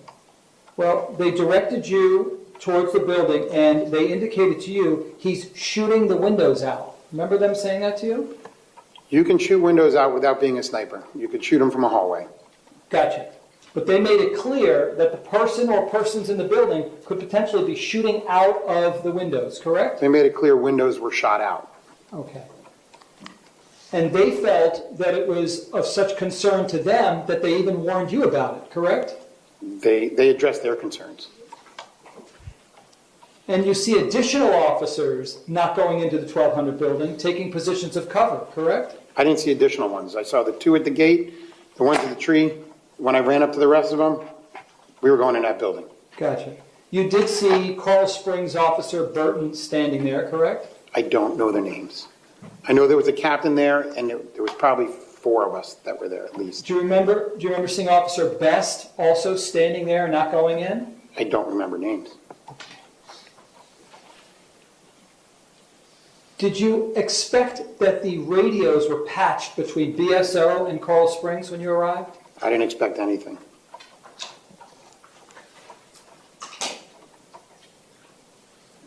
There was a captain giving out orders, correct?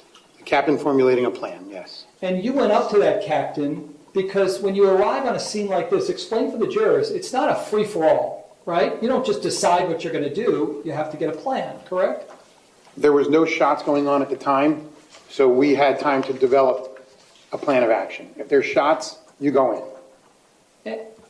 Understand, if you don't hear shots and or you don't know where the shots are coming from, and you're covering an area that might be hundreds and hundreds of yards long in one direction, another direction, another direction, another direction, you try to formulate a plan and get more real-time intelligence, correct? You can try to formulate a, yes, we formulate a plan, we go in. Right. Now, you knew, because those officers made it clear to you, by pointing at that building, you knew the 1200 building was the place to go, correct? That's correct. Right. No one ever said, hey, it could be the 1300 building as well, correct? No one said that. Did anyone ever tell you it could be the football field, that shots were fired by the football field? Nobody said that. Now, if they did, you would have taken that seriously and thought maybe there might be shooter or shooters located over there too, correct? If somebody said there may be more shooters, then we take it seriously. All right.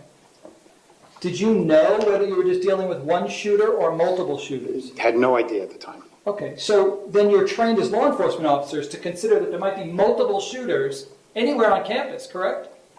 There could have been, but they only heard it in one building. Yeah, the ones who directed you and gave you that intelligence, correct? Yes. All right. And those people made it very clear that there was danger if you were to go into the building, correct? They didn't make it clear there was danger. We were going in the building. I understand that. Now, you see my client for the first time, you say he's standing on a sidewalk, correct? Yes. Did you know at all, in real time, what his experience was up to that point? I have no idea what he was doing. You didn't know what BSO had indicated to him on his radio, correct? I did not know. You didn't know what type of thoughts he had concerning where the shots might be located, correct? Correct. And you did see him huffing and puffing, correct? Yes. And you did see him with genuine emotion saying, oh my God, correct? The genuine emotion, counsel's testifying. Well, no, that's overruled. Go ahead, sir. You can answer that question. I'm sorry, could you repeat that, please? Did you see him with genuine emotion as he was saying, oh my God, I can't believe this, oh my God? Well, he was looking down, so he was huffing, puffing, oh my God. And that was around the time that a body of a female was brought out of that building, isn't that correct? I don't remember if she was there first and we got her out and then he was there. I don't remember the exact timeline. But if you do this job long enough, you see plenty of bodies and it's time to act, not time to not act. You're not robots, though. You're human, correct? We are human. And you're subject to stress, correct? That's correct. And when you see a child coming out of a building, you can't train the response away, correct? You can train to put your emotions aside and handle stuff. And that's what we do. Are you suggesting that every one of your officers is successfully able to completely devoid themselves of emotion? I don't know what every officer can do. Okay.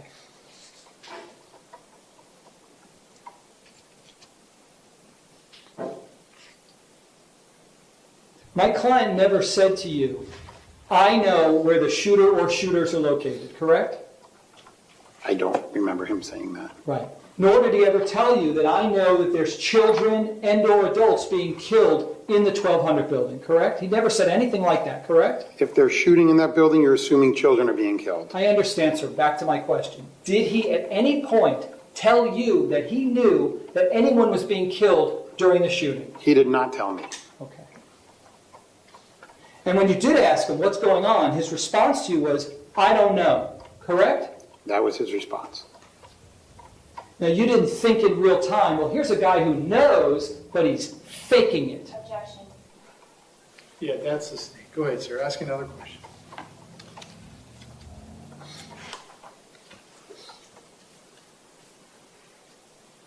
Now, you did see my client on the radio, did you not? I don't remember if I saw him. I think he said something on the radio at some time. Okay. I don't know if it was a school radio or a police radio, because SROs carry both. But you do have now an independent recollection of my client actually on the radio when you were present, correct? I think he said he heard something on the radio. I don't know if he keyed up and was talking or if he heard it. You didn't know who he was talking to, correct? Correct. You don't know which radio he was on at that moment, correct? Correct. Sound just went to crap. Sorry, guys. And just so we're clear, You didn't look through the window and see the bodies. You opened up the door. That was your testimony, correct? If you look through the windows, you would see bodies. Okay, but I opened the door. Your testimony was you didn't look in the window. You opened up the door and saw bodies, correct? I opened the door and saw bodies. You don't know how close my client got to the actual slits on those doors, correct? I don't know how close he was. Okay. You never saw him looking in through any of the slits of the windows on the doors, correct? I wish he were that close. Back to my question. You never saw him, correct? Oh, I did not see him. All right. Now, you were talking with officers without your radios because they were standing right near you, correct? Yes. My client, for example, couldn't have been speaking to officers, like the ones that you saw that were not going into the 1200 building by the fence, correct? That was too far, correct? When I was asking him about what rooms they were in, or in general, unless the officers are right in front of you. Yeah, I don't think they would have heard. The ones at the gate, I don't think would have heard him. You would need your radio, for example, to communicate with those people, correct? Yes. You need your radios to communicate with dispatch, correct? Yes. Because dispatch is not on the scene, correct? Correct. And if someone, let's say from Coral Springs, gives real-time intelligence to BSO, my client would need a radio to be able to hear that information, correct? No, that's overruled, so I don't want you to guess, but if you have personal knowledge, you can answer the question. Could you repeat it for me, please? Yeah, the way it works is you need a radio to be able to speak with dispatch and hear what they're saying in case real-time intelligence comes in to dispatch, correct? On the radio, yes. Yes. You also need a radio to hear what other officers are saying, assuming they're not right in the immediate presence of you, correct? Yes.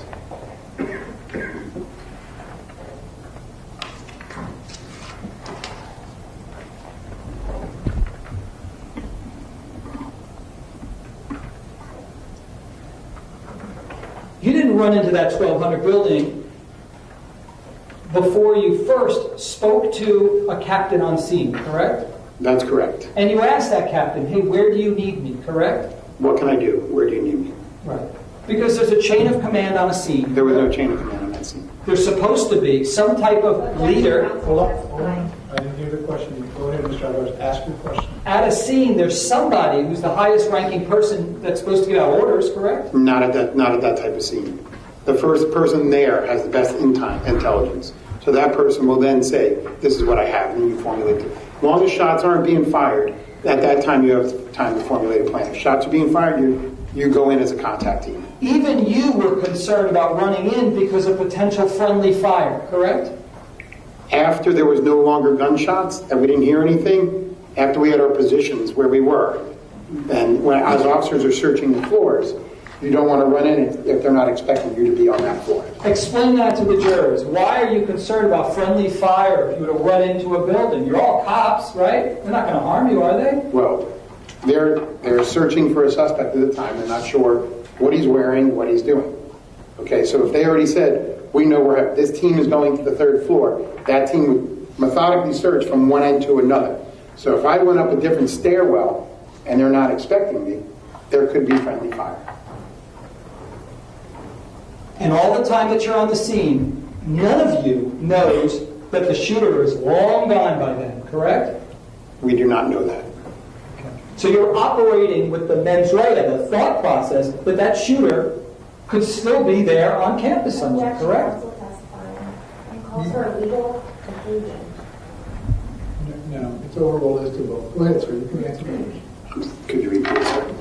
So you're operating under the state of mind that the shooter or shooters are still potentially right there on scene, correct? We're not sure if they're not on scene, yes.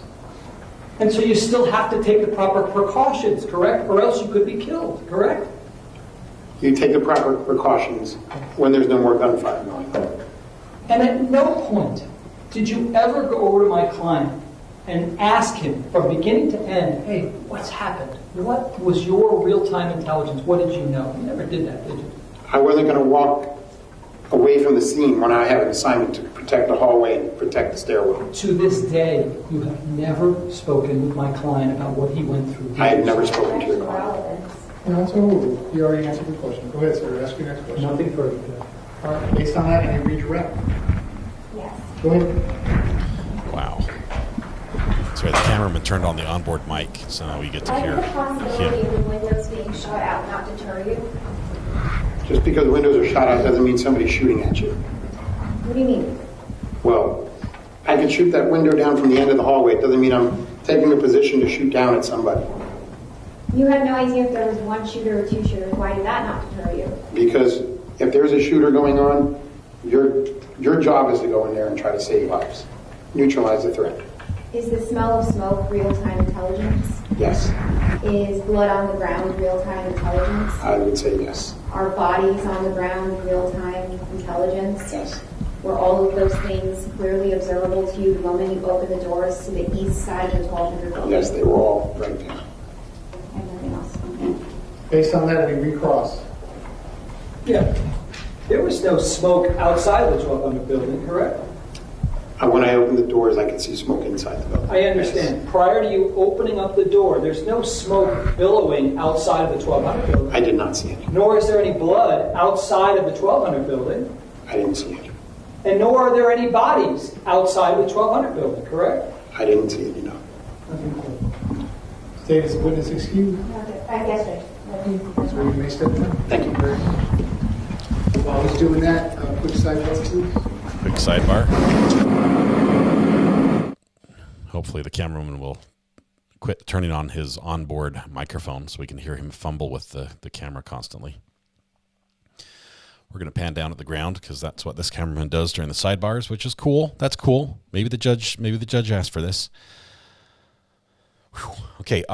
Hey, Kevin, I saw you in there. I realize you may have a ton of information about this that we do not. I think you even mentioned in one of their comments that you've written a book about this. I'd love to talk to you in a respectful manner about this. I realize the passions are running strong on this one. Clearly, you've got a lot of information. I like having more information, especially from opinions that are different than my own, to help me form my own opinion.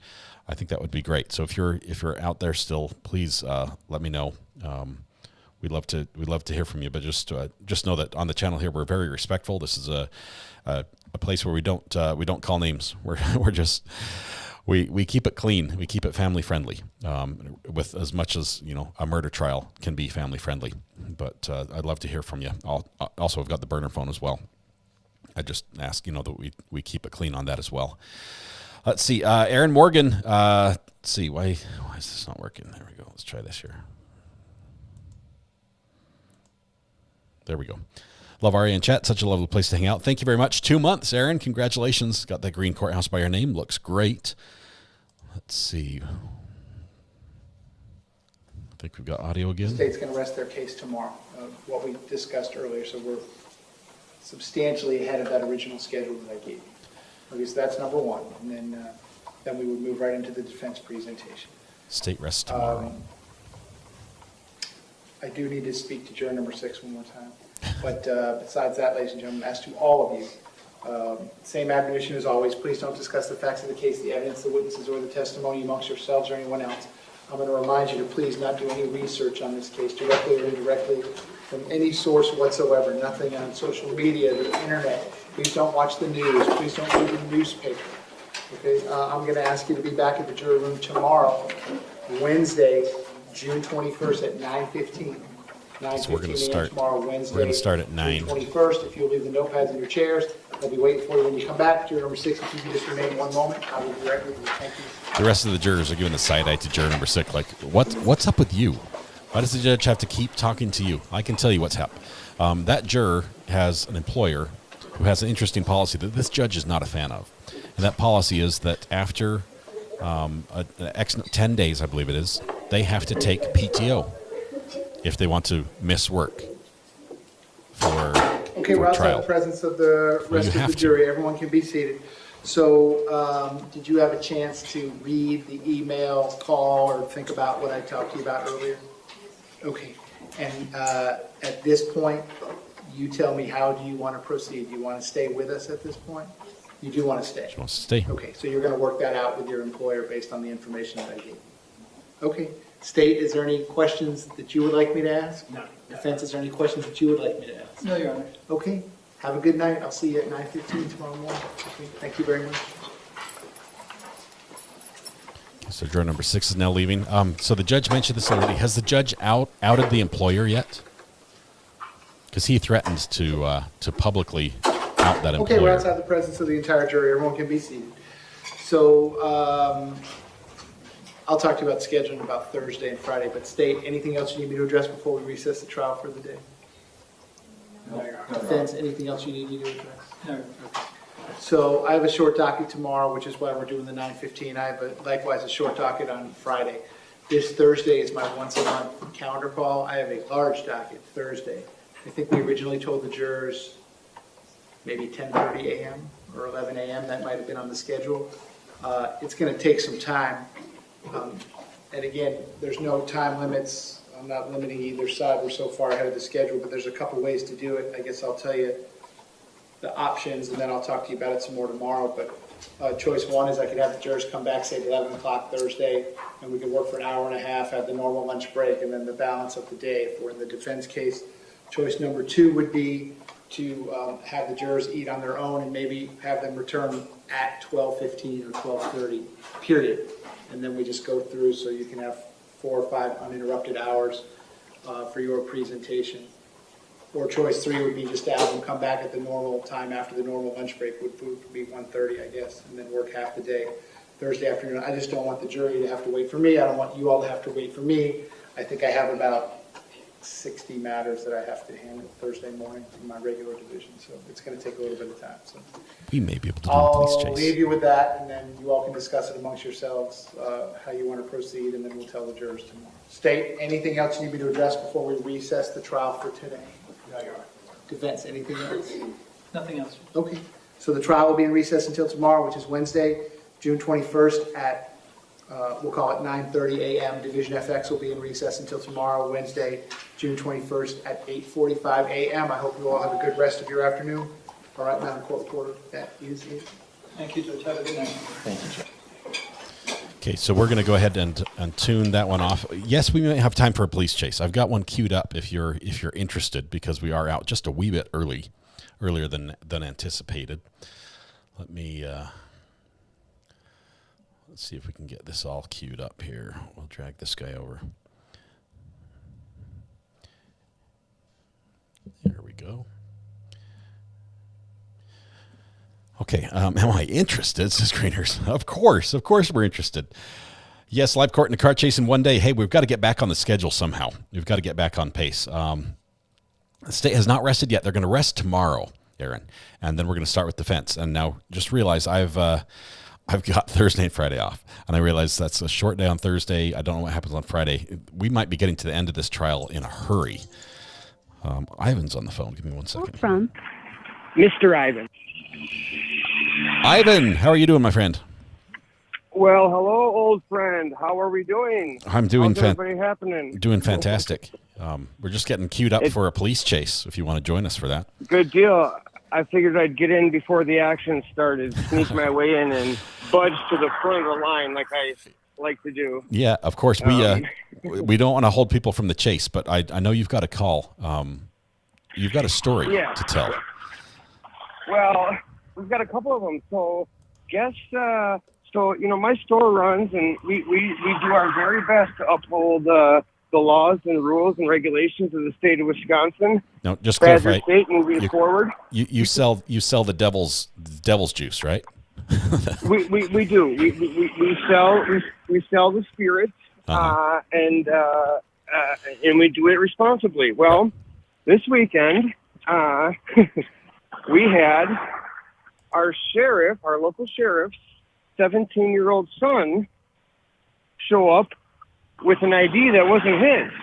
He's 17, okay? The sheriff, okay? So he wanted to now buy. I'm in a he wanted to buy, but he was not of legal age. And he was looking to buy. Wow. And it should be noted, he was buying Fireball and White Claws. Could it get any more cliche than that? Like, goodness gracious, Lord Almighty. Like, White Claws and Fireball. an American enigma. Let's just say that, right? So you got to call the sheriff to report the sheriff's son attempting to purchase. Well, I let's just say Ivan's store has earned his share of brownie points because there were a couple people there who wanted to call the paper. We had people losing their minds over what was happening. Okay, and I said, listen, he's a kid. He's doing something dumb. Just because his dad is the sheriff, we don't need to ruin this guy's life. He's doing the same thing that 50 other 17-year-olds are doing all across the town. You know what I mean? Do we really need to make this kid feel any worse than he already does? Okay? And so I have the sheriff's number, for a variety of reasons. And he has Chris's yours, number. Right? He has played my calls back to me without my knowledge. Let's just say he doesn't only have my number; he has my life story on recording. It's one of his favorites on his DVR. But let's just say I called Chris and I said, "Hey, we have a situation here. I don't want it to get crazy. I don't want it to be anything more than it already is because, in truth, it's a very it's not that big a deal, in the whole scheme of things, right? Nobody got hurt, nobody was in danger. It's just a kid. It's interesting that he picked our store. Our store is kind of there are plenty of outskirts stores on the lake and out by the river that are way more apt to do that kind of thing. We're right in the middle of the heart of the city, RA. Not that it's a big metropolis, but we're front and center. We are 2 blocks away from the cop shop that his dad works at and runs. Okay, we've got to give us a shortened version because we've got people chomping at the bit for this police chase. All right, I'll let you go. Anyway, I sent him to his dad. It was a happy ending, all said and done. But keep what you're doing, and I can't wait to see the chase. Awesome, Ivan. That's awesome. Thank you for sharing that with us. Appreciate it. We'll catch you later. I love you guys. We'll see you. Love you. Bye. Yep. Bye. Thanks, Ivan. Ivan's wonderful. He called me and told me that earlier, and I said, you've got to call in and talk. We have a police chase. We're going to go to Chicago for this one. Chicago, and I think we're as far as police chases go, let me just say, we have had a few chases that have involved unlikely vehicles, and I think this is going to be another of those that we're going to take here, right here. Give me just a second, because let's see. There we go. Cut. There we go. We are following, in theory, a minivan. A minivan, yes. That's our black van right there. That's the vehicle that we're going to be following. So, hang on. Why does Siri thought I was talking to it, but I wasn't? I think we have audio here in just a bit, so let me get that queued up. I think we'll have some audio coming through. Give me just 1 second. Audio equalizer off. Turn off the limiters. I'm going to give you some more space. Give us some space. We like some space. Ooh, a nice little U-turn there, cut in front of somebody. That Jeep, I think is a Jeep right behind him. Or maybe a Land Rover. Almost tagged the tail end of that. Is that a Mini Cooper? Looks like a Mini he just drove by. Police chase near hotels.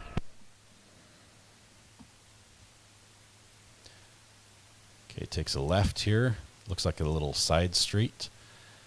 And into a parking lot. You want to look for other minivans the same. Oh, there's a nice little bus if you're looking to upgrade. Let's see. Plenty of parking. Chooses not to park.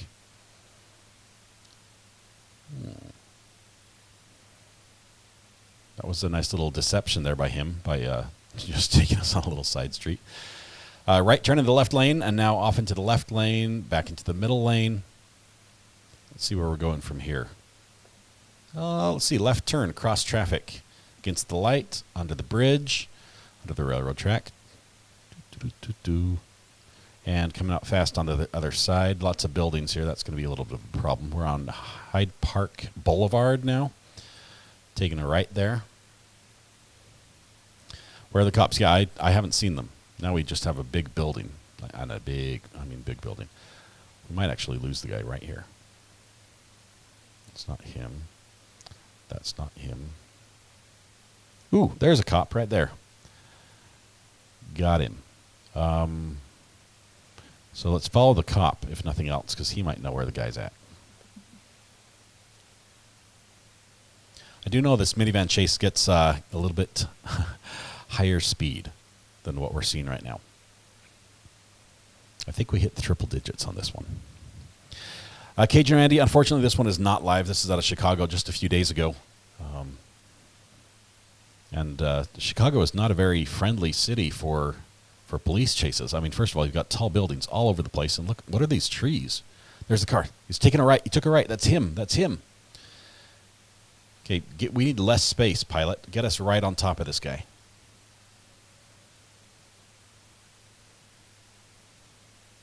There he is. There he is. You can always spot the guy because he's going the wrong way in traffic. And back underneath the railroad tracks. I'm not sure if he knows where he's going. Ooh, here it comes out. Against the light. It's okay. You can fit. You're good. Okay, let's see. He's going to try to pass on the right. And then pass on the right again. And in the turning lane, possibly up by the curb. So close. Just squeezing through there. Hard left.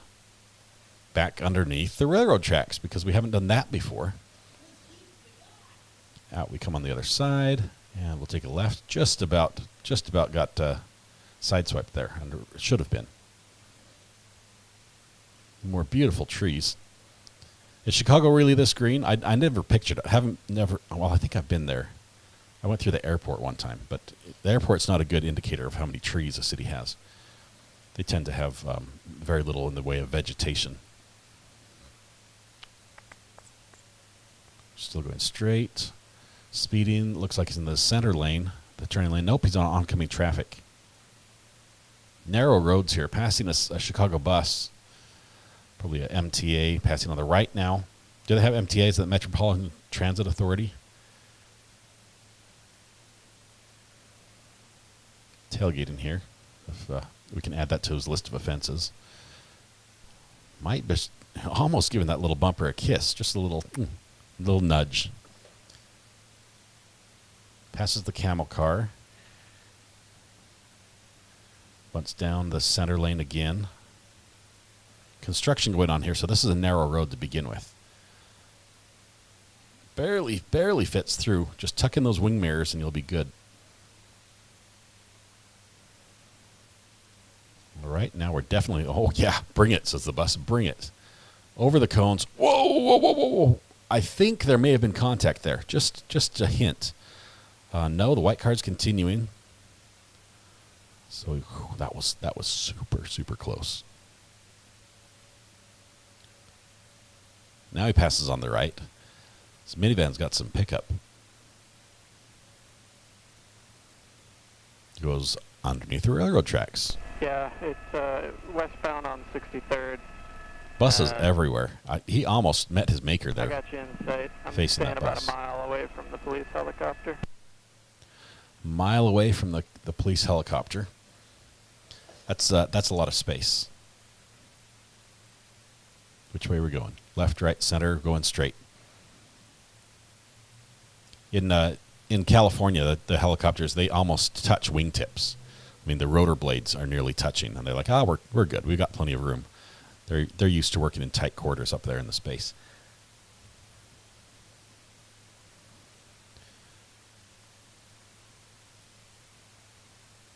Keep it in focus. Come on, here we go. Center it. Yeah, gray minivan, 63rd. Okay, lots. Not sure Just what that running to is. the viaduct. The viaduct? Oh, the train. Okay, so he's under there somewhere. There's a road. You can sort of see. That's not him. That's not him. There we go. Coming left right now. Sort of unique road features up there. South on Langley. Oh, there's plenty of room to pass here. Just squeeze by. Yep.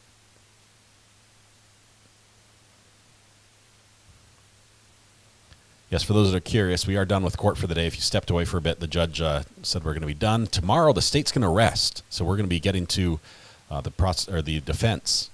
defense portion, and we do expect. I mean, a lot of us. We'll do a poll tomorrow, but we do expect, and I think you'll see this. Expect that the defendant will testify in this case.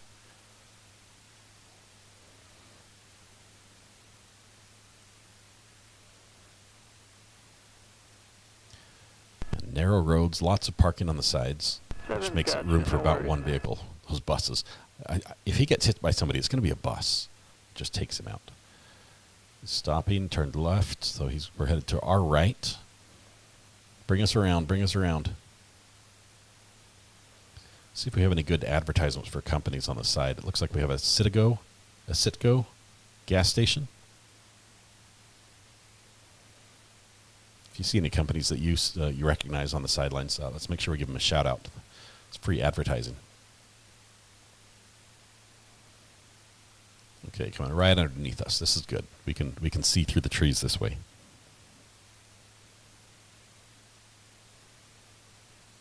A little wider road. Still going to pass on the right here. That's not a lane. That's a parking strip. Ooh.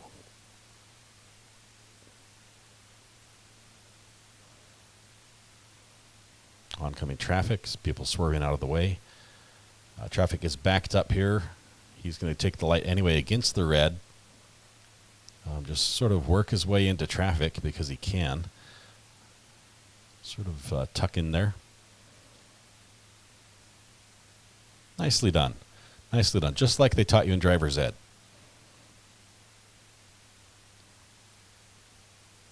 Our helicopter commentator is clearly an amateur. Do we know not why this chase is happening? I do not. All we know is it's a minivan and the police apparently want to talk with the driver, which is not going well so far. I will say the driver's pulled off some next level moves as far as positioning. Clearly he's a native to Chicago because this type of traffic is not new to him. And we're going under the tracks one more time. There seem to be a lot of railroad tracks in Chicago. I lost my orientation with the way the helicopter's flying and everything else, but either we're going back and forth under the same tracks or there are just a ton of them. Another Citgo station. I'll be passing that couple of buses in a second. School Ooh, buses. Buses. There's a school bus. Center lane. Stop traffic. Probably a red light coming up. Oh, it's turned green. Traffic's moving. You got to tuck in here. There's an Aldi. Yeah. Yep, that might have been a police officer, that car with the white door. I'm not sure. Passing on the right here.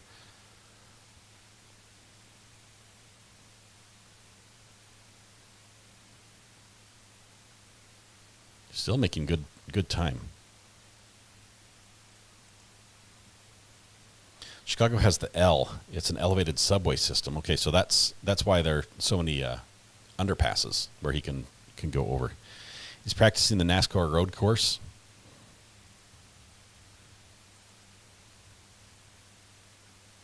A lot of places don't want these chases anymore.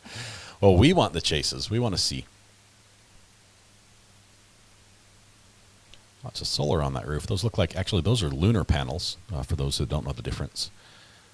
They're inactive during the day. Oh, we've got the speedometer up. Helicopter's using all the buttons here to bring us the latest information. And we're not sure exactly how fast he's going, but it's somewhere around 60.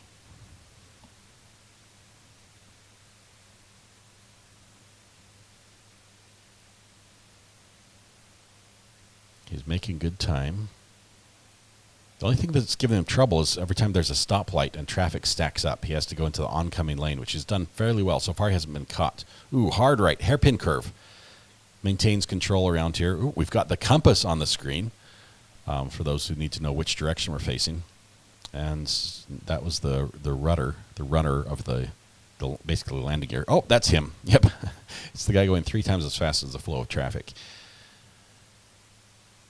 Coming out, driving. Oh, some nice architecture, some good buildings there. Looks like possibly a school or some city and county buildings there. We'll need the map overlay to see exactly where we are. Little strip mall. Oh, left behind the bus, in front of the car, waiting to turn. In front of the oncoming traffic. Not a care in the world. Let's see. We're zoomed out a little bit. What road is that? Jeffrey Boulevard. Is that where we're at?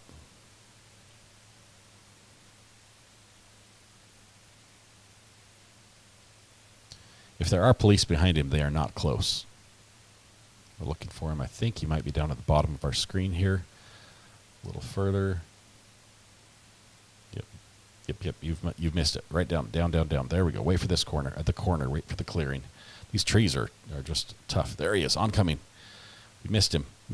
He's down. Pan down. There you go. Behind the tree. Here we go. Good. On the right. We're going to turn right. There we go.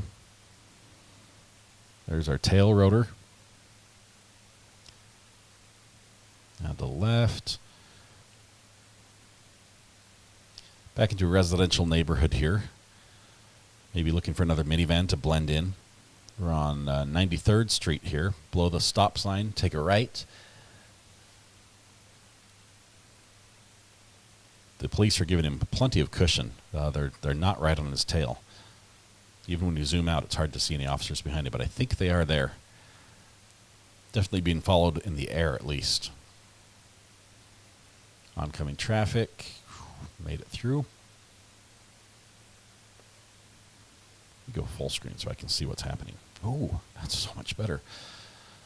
Well, Stony Island Dental is offering services for those who need dental work. And dentist is available. It looks like there's no line right now, so if you call the number on your screen, well, it's gone now, but you never know. If next time you're in Chicago, that's the place to go. Appreciate y'all and differ opinions, even wrong one's face rolling on the floor laughing. Thank you, Pantoufel. We do love different opinions. I learn a lot from them.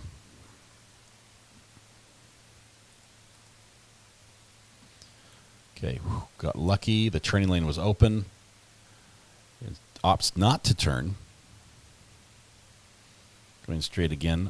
These guys must be frustrated because they've clearly been waiting in traffic for quite a while. Ooh, where's he going? Oh, the other turning lane, commonly referred to as a sidewalk. The pedestrian standing there being like, the pedestrian didn't flinch. The guy's standing there at the corner with a selfie stick filming himself and just about gets run over by this dude. It does not take a step back at all. Ooh, sharp corner. Look at the body roll on that. Barely able to maintain control of the vehicle. Now we're moving. Hey, well, thank you. Cameraman has one job, just one job. Nice little windy. This would be fun on a motorcycle. I guess in a minivan it could be cool. This guy's figuring out. We took a left. We're somewhere in the trees here. Coming out behind this car. I think there's room to pass on the left. I will make it work. Straight away, oncoming traffic. No problems there. Let's see, left again. I think these appear to be random decisions as far as directions we turn. Back underneath the railroad tracks. We've seen this before a few times. Pass on the left. Ignore the light. Take another left. We're headed back down. Not sure what that parking lot is on the left, but the cars are just stacked up all over the place. Must be a junkyard. Back under a few railroad tracks here, not the same ones as before. It's about time to change cars. The minivan is neat, but it's definitely not cool. So he's lost that cool factor. There's a cool one. Get the lowrider. You see the lowrider there? You could have maybe convinced him just with the driver, just a straight swap. Minivan for the lowrider. It's probably, the lowrider guy would, come out better in the deal.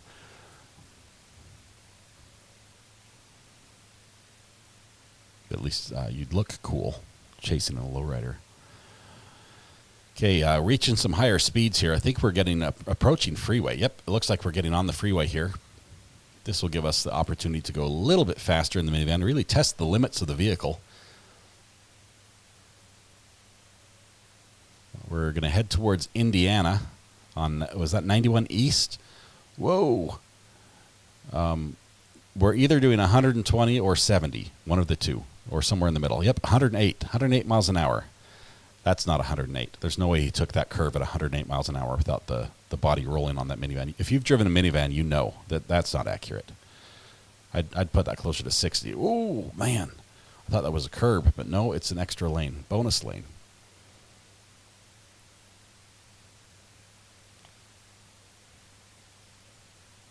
Big semi. Here comes a pinch point.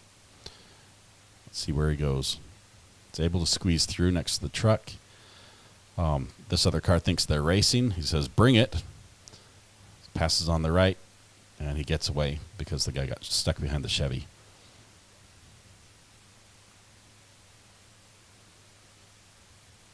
Don't think this is a dealership rental.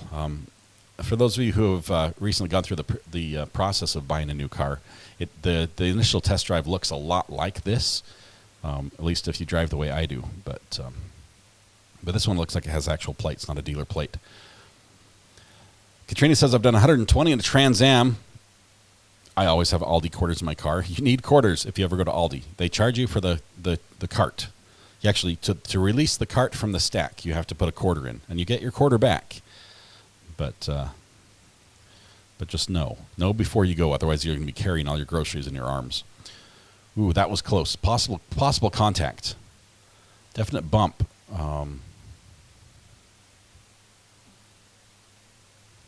Would have seen big money to see him go up that car carrier. Yeah, drop the ramp so we can make it look just like in the movies.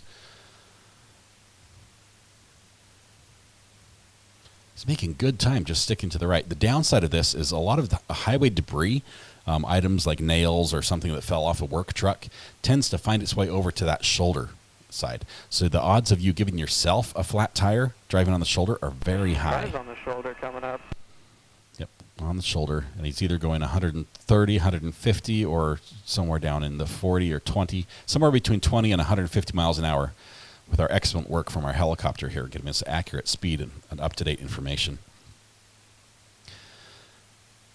He doesn't have an iPass, so he has to use the bonus lane. Yeah, we'll add the fees for the iPass system that he's bypassing now. Okay, it looks like an ambulance. He's about to clip the ambulance. So close. Gets skinny here. Gets really skinny. Oh, it's disabled vehicles. That could have been really bad. Yeah, you're parking in his driving lane. That's what you're doing. Let's see if we can get back up to speed here. Don't recognize the truck brand. I was going to give him a shout out, but it just looks nice. I think it's a Kenworth. Ooh, is that a police officer? That white one back there. Ooh, the Charger with a stripe. I think he wants to race as well. This is basically just, it's like honking your horn 3 times. When you get passed by a minivan, that's what it means. Okay, making good time. Still no competitors catching up to him.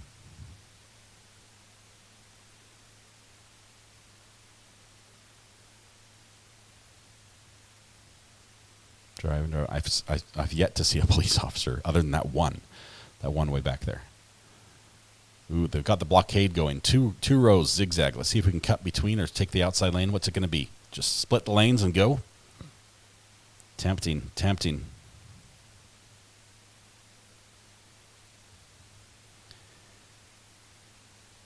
Drops in and it gets right on the guy's bumper, trying to intimidate him. That guy's going to accelerate himself, thinking, okay, bring it.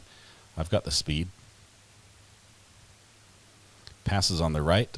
That's a truck freighter there, it said. I think that's what all of them are. NASCAR has a road race in Chicago on July 2nd. This must be a qualifying event that we're watching here now. This is obviously not during rush hour, says Parrott Court. Everyone would have been stopped.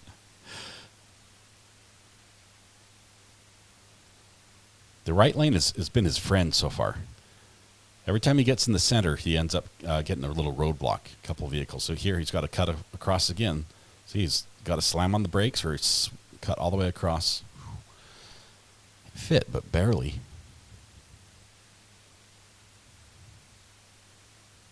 Okay, right lane one more time. It's open. Let's take it.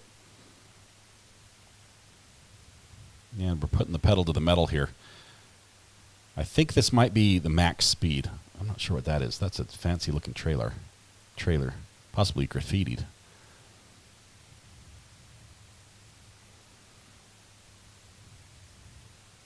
A lot of pickup. Is this a Honda?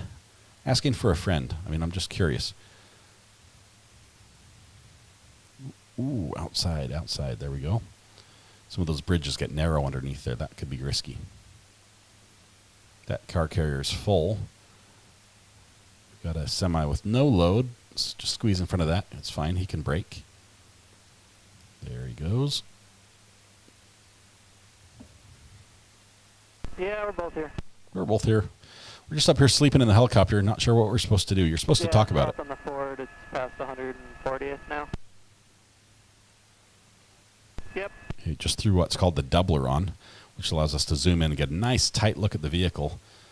It looks in pretty good shape. I'm not seeing any dents. I'm not seeing anything loose. Tires look to be good. Nothing smoking that I can see. Windshield's not even broken. Good tint on the sides. Oh, let's iris up just a tiny bit. Still over 100 miles an hour. This is actually a difficult shot to maintain from a helicopter. Well, we need the bilingual announcer. Rudy, seriously, we need to find her. I think she works nights and weekends in Los Angeles, so that's when we need our next chase to be for sure. Police helicopter, 2 news helicopters southbound on the highway, 1800 to 1500, moving south. Southbound, still headed towards Indiana, maybe. There's another minivan, but just blew by him. Not a challenge. Minivans everywhere. Everyone's got a minivan. You'd think you'd be able to blend in and just get away that way. Just, fit in with the mix. Have a few other minivans drive with you, and you'll be safe. I think that was a little smart car. Not sure why they call it. It's a bit of a misnomer there. More minivans. Through the interchange here. Goes right underneath us. On I-94 eastbound. It's going to get a little tight up here. Let's swing to the right, then to the left, get around this red car. Are we taking the exit? We'll take the exit. Still no police officers in sight. Makes it hard to have a chase. This looks like somebody just speeding to work right now.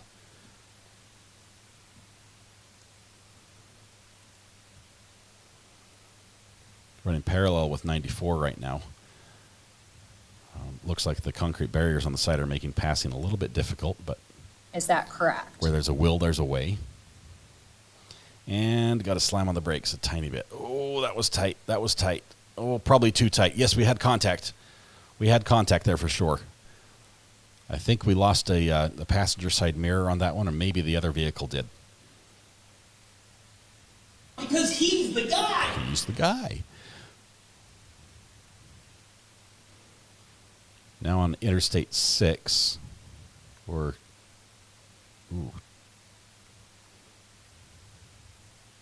playing a little game of chicken with who is going to accelerate faster.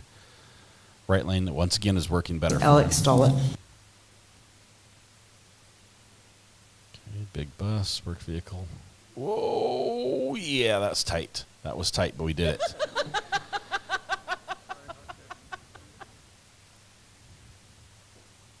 Still going straight. There's a lawsuit. Nice Suburban. That's a good vehicle. That's another one you might want to drive. It's difficult to pick. Are we going to adjust subject matter jurisdiction? It's sort of like the dually. You guys saw the video of the dually? I think that was Arkansas. Just a couple days ago, there was a police chase with a big old dually, and they tried to pit him over and over, and every single time the police car just about wrecked. Occasionally, once they got hung up on the dually's bumper, it just sort of dragged along for a while. Then they broke free, but the dually never was pitted.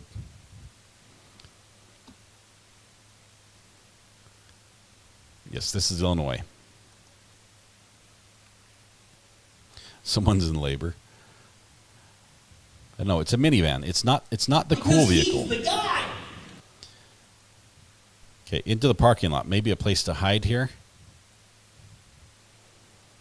Helicopter needs to swing us around, Back, back, back. Where are we at? Where are we at? Oh, he's right there at the front of the store. He's at the front of the store. Zoom in. Back to your right. Pan right. Pan right. Nope. Down. Right. Other right. That right.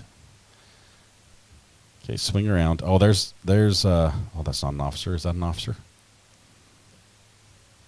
There, you see it right in front of the store. He stopped right there. This is a mall. This is a gigantic mall. Adjust subject matter jurisdiction. And we can see the door is open, and everybody's out. They've all run inside the mall. They were just trying to get to the mall. It was a sale. Is that probably correct? for mattresses or something, because they're usually on sale. Yep, there we are. And we're just going to leave it here for the valet parking to take care of while we wait for the police to arrive. Ooh, is that a VW? Is that a Volkswagen? It looks like a VW. Do they make a minivan? No red curb. Yeah, this is legal parking. This is the River Oaks Mall. Apparently, it's a big sale down at the mall, guys. Might want to check that out. It's worth speeding to. Mercedes. It had a round logo. Mercedes minivan. I believe everyone is out of the vehicle. Should have started our stopwatch to see how long how much of a lead time the police were giving the vehicle. Attention shoppers. Today only on aisle 7, commonly known as the murder aisle, we have a sale. I think it's a VW. I don't think that's a Mercedes. VW must make a VW must make a minivan. Oh, parked across the crosswalk, illegal. Little Miss, you are right. Let's cite this guy for everything he's guilty of. Improper parking, blocking crosswalk. Zoom, enhance. Oh, here we go. Cops are on the scene. Cops are on the scene. And in good time as well. Probably 2 minutes after the suspects all fled. That's a very poor stack. Let me just say that was a bad stack. You think they went in the mall? You think? This officer's about to rip the door off. Yeah, he just about ripped that door off. It is a VW. There we go. That is the end. That is the end of our police chase. On you. So that was it. They got away. Sorry to break that to you. I knew that happened at the end, and I should have probably told you. But it's rare when suspects in an improbable vehicle make an escape, and they did. They got away. Now they probably will still be caught, because if anything malls do well, it's they have security camera, they have footage. It's probably a stolen vehicle, but all those guys just walk into the mall and run in and blend in with everyone else. And then they're out of there. They pick up a ride, they leave with somebody else, or call a buddy to get picked up, and they're good to go. So check the food court, the dressing room. They'll check out all the footage. They'll find out who they are. They'll put their name on Chicago's Most Wanted, and they'll go down in a week or two. Thank you, Samantha. That was a lot of fun. In the dressing room, maybe. I imagine the car was stolen. Somebody dropping their kids off for school, they had to walk their kid into the classroom or something, left the keys in the ignition, so the car didn't get too hot, keep the AC going, and these bozos picked it up and went for a joyride. A little bit of damage, probably repairable. Oftentimes a stolen car in a police chase ends up being its last run. They went to Panda Express. Oh, Ashley, I bet they did. Now it makes sense. They probably heard that Panda Express had just cooked up a fresh batch of honey walnut shrimp. I was thinking maple bourbon pickles for some reason. Panda Express should do something with maple bourbon pickles. I'm not sure if that's Chinese or not, but if they do something, I should get a commission on that. Worked up an appetite. Yep, the mall didn't look that busy. It wasn't, but they're probably there in time for the sale. All right, we are done for today. No gluten-free at Panda Express. How do you claim damage on a runaway driver? Your insurance has clauses that cover or don't cover that, depending on how good your insurance is. Can you show the dually truck? That was fun. Debbie, I'll have to find a better feed of that one. That particular feed that I had was somebody else's with commentary. So I'll need to find a clean feed. I love me some caravan chases. I love the ones that are different. We can watch a BMW speed through LA any day. Okay, we have those every day of the week. Generally, black BMW speeding in LA. But it's the school buses, it's the minivans, it's the U-Hauls, the dualies. That's what I like to see. So we'll keep our eyes out for that. No fault insurance. There it is.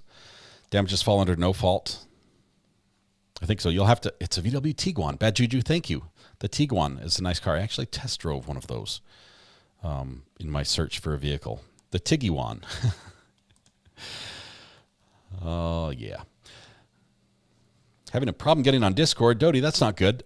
Type !Discord, click the link again, see if that'll clear things up for you. Love the school bus chase. That was a good one. That was a really good one. Have a great day, everyone. Missed you. It's good to be back. It's good to be back with all of you. Diet Coke Mama, good to see you here as well. Nice to see you. You'll have to talk with Mrs. R.A. here soon sometime. Let's see. Letitia drove a Tiguan. Yes, she did. Did the one I sent you have commentary? I thought it was clean. Little Miss, I thought it had commentary. I'll have to look at it. You might have sent me a clean one. I'll check again. What is Discord? Discord is it's a website that you can find right by typing !Discord in chat, and then you just go. Oops, not there, not there, not there. No, it's where is it?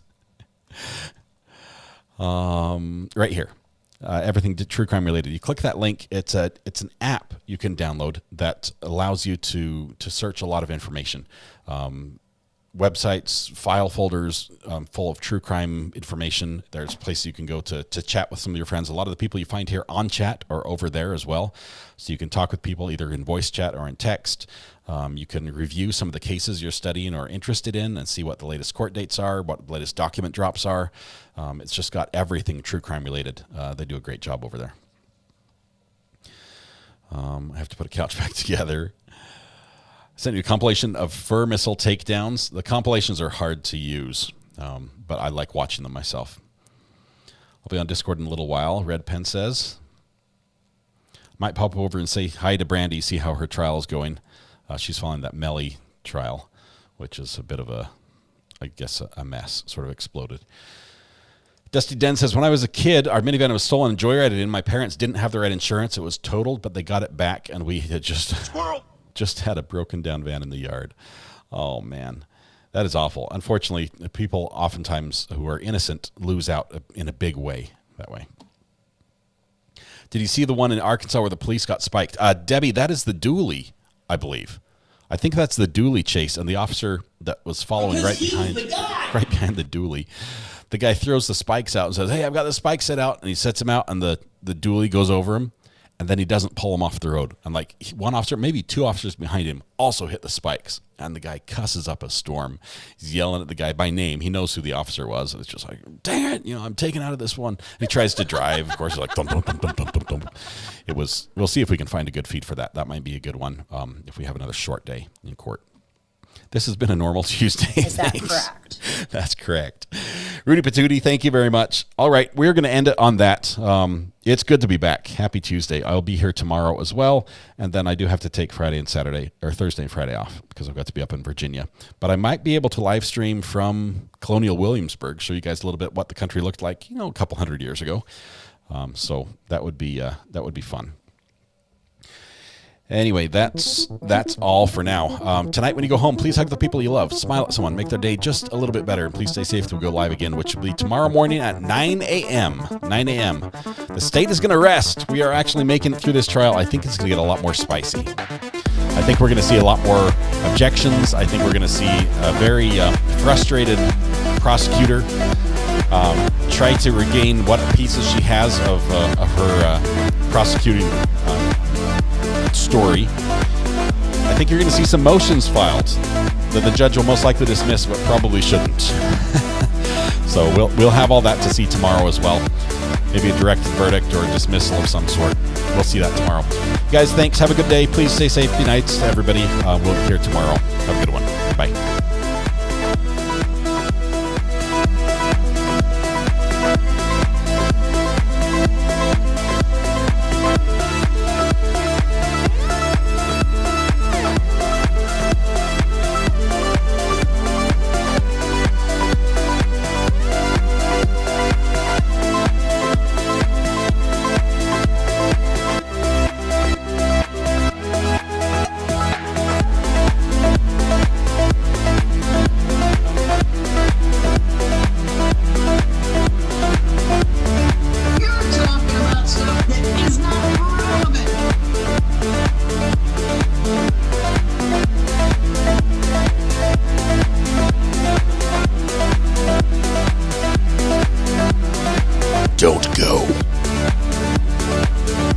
next search on February 28, 2020, 7:44 p.m. How, period, does the FBI find people? The people's misspelled P-E-O-O-P-L-E. Did the defendant find out how the FBI finds people in this case? Oh, she found out.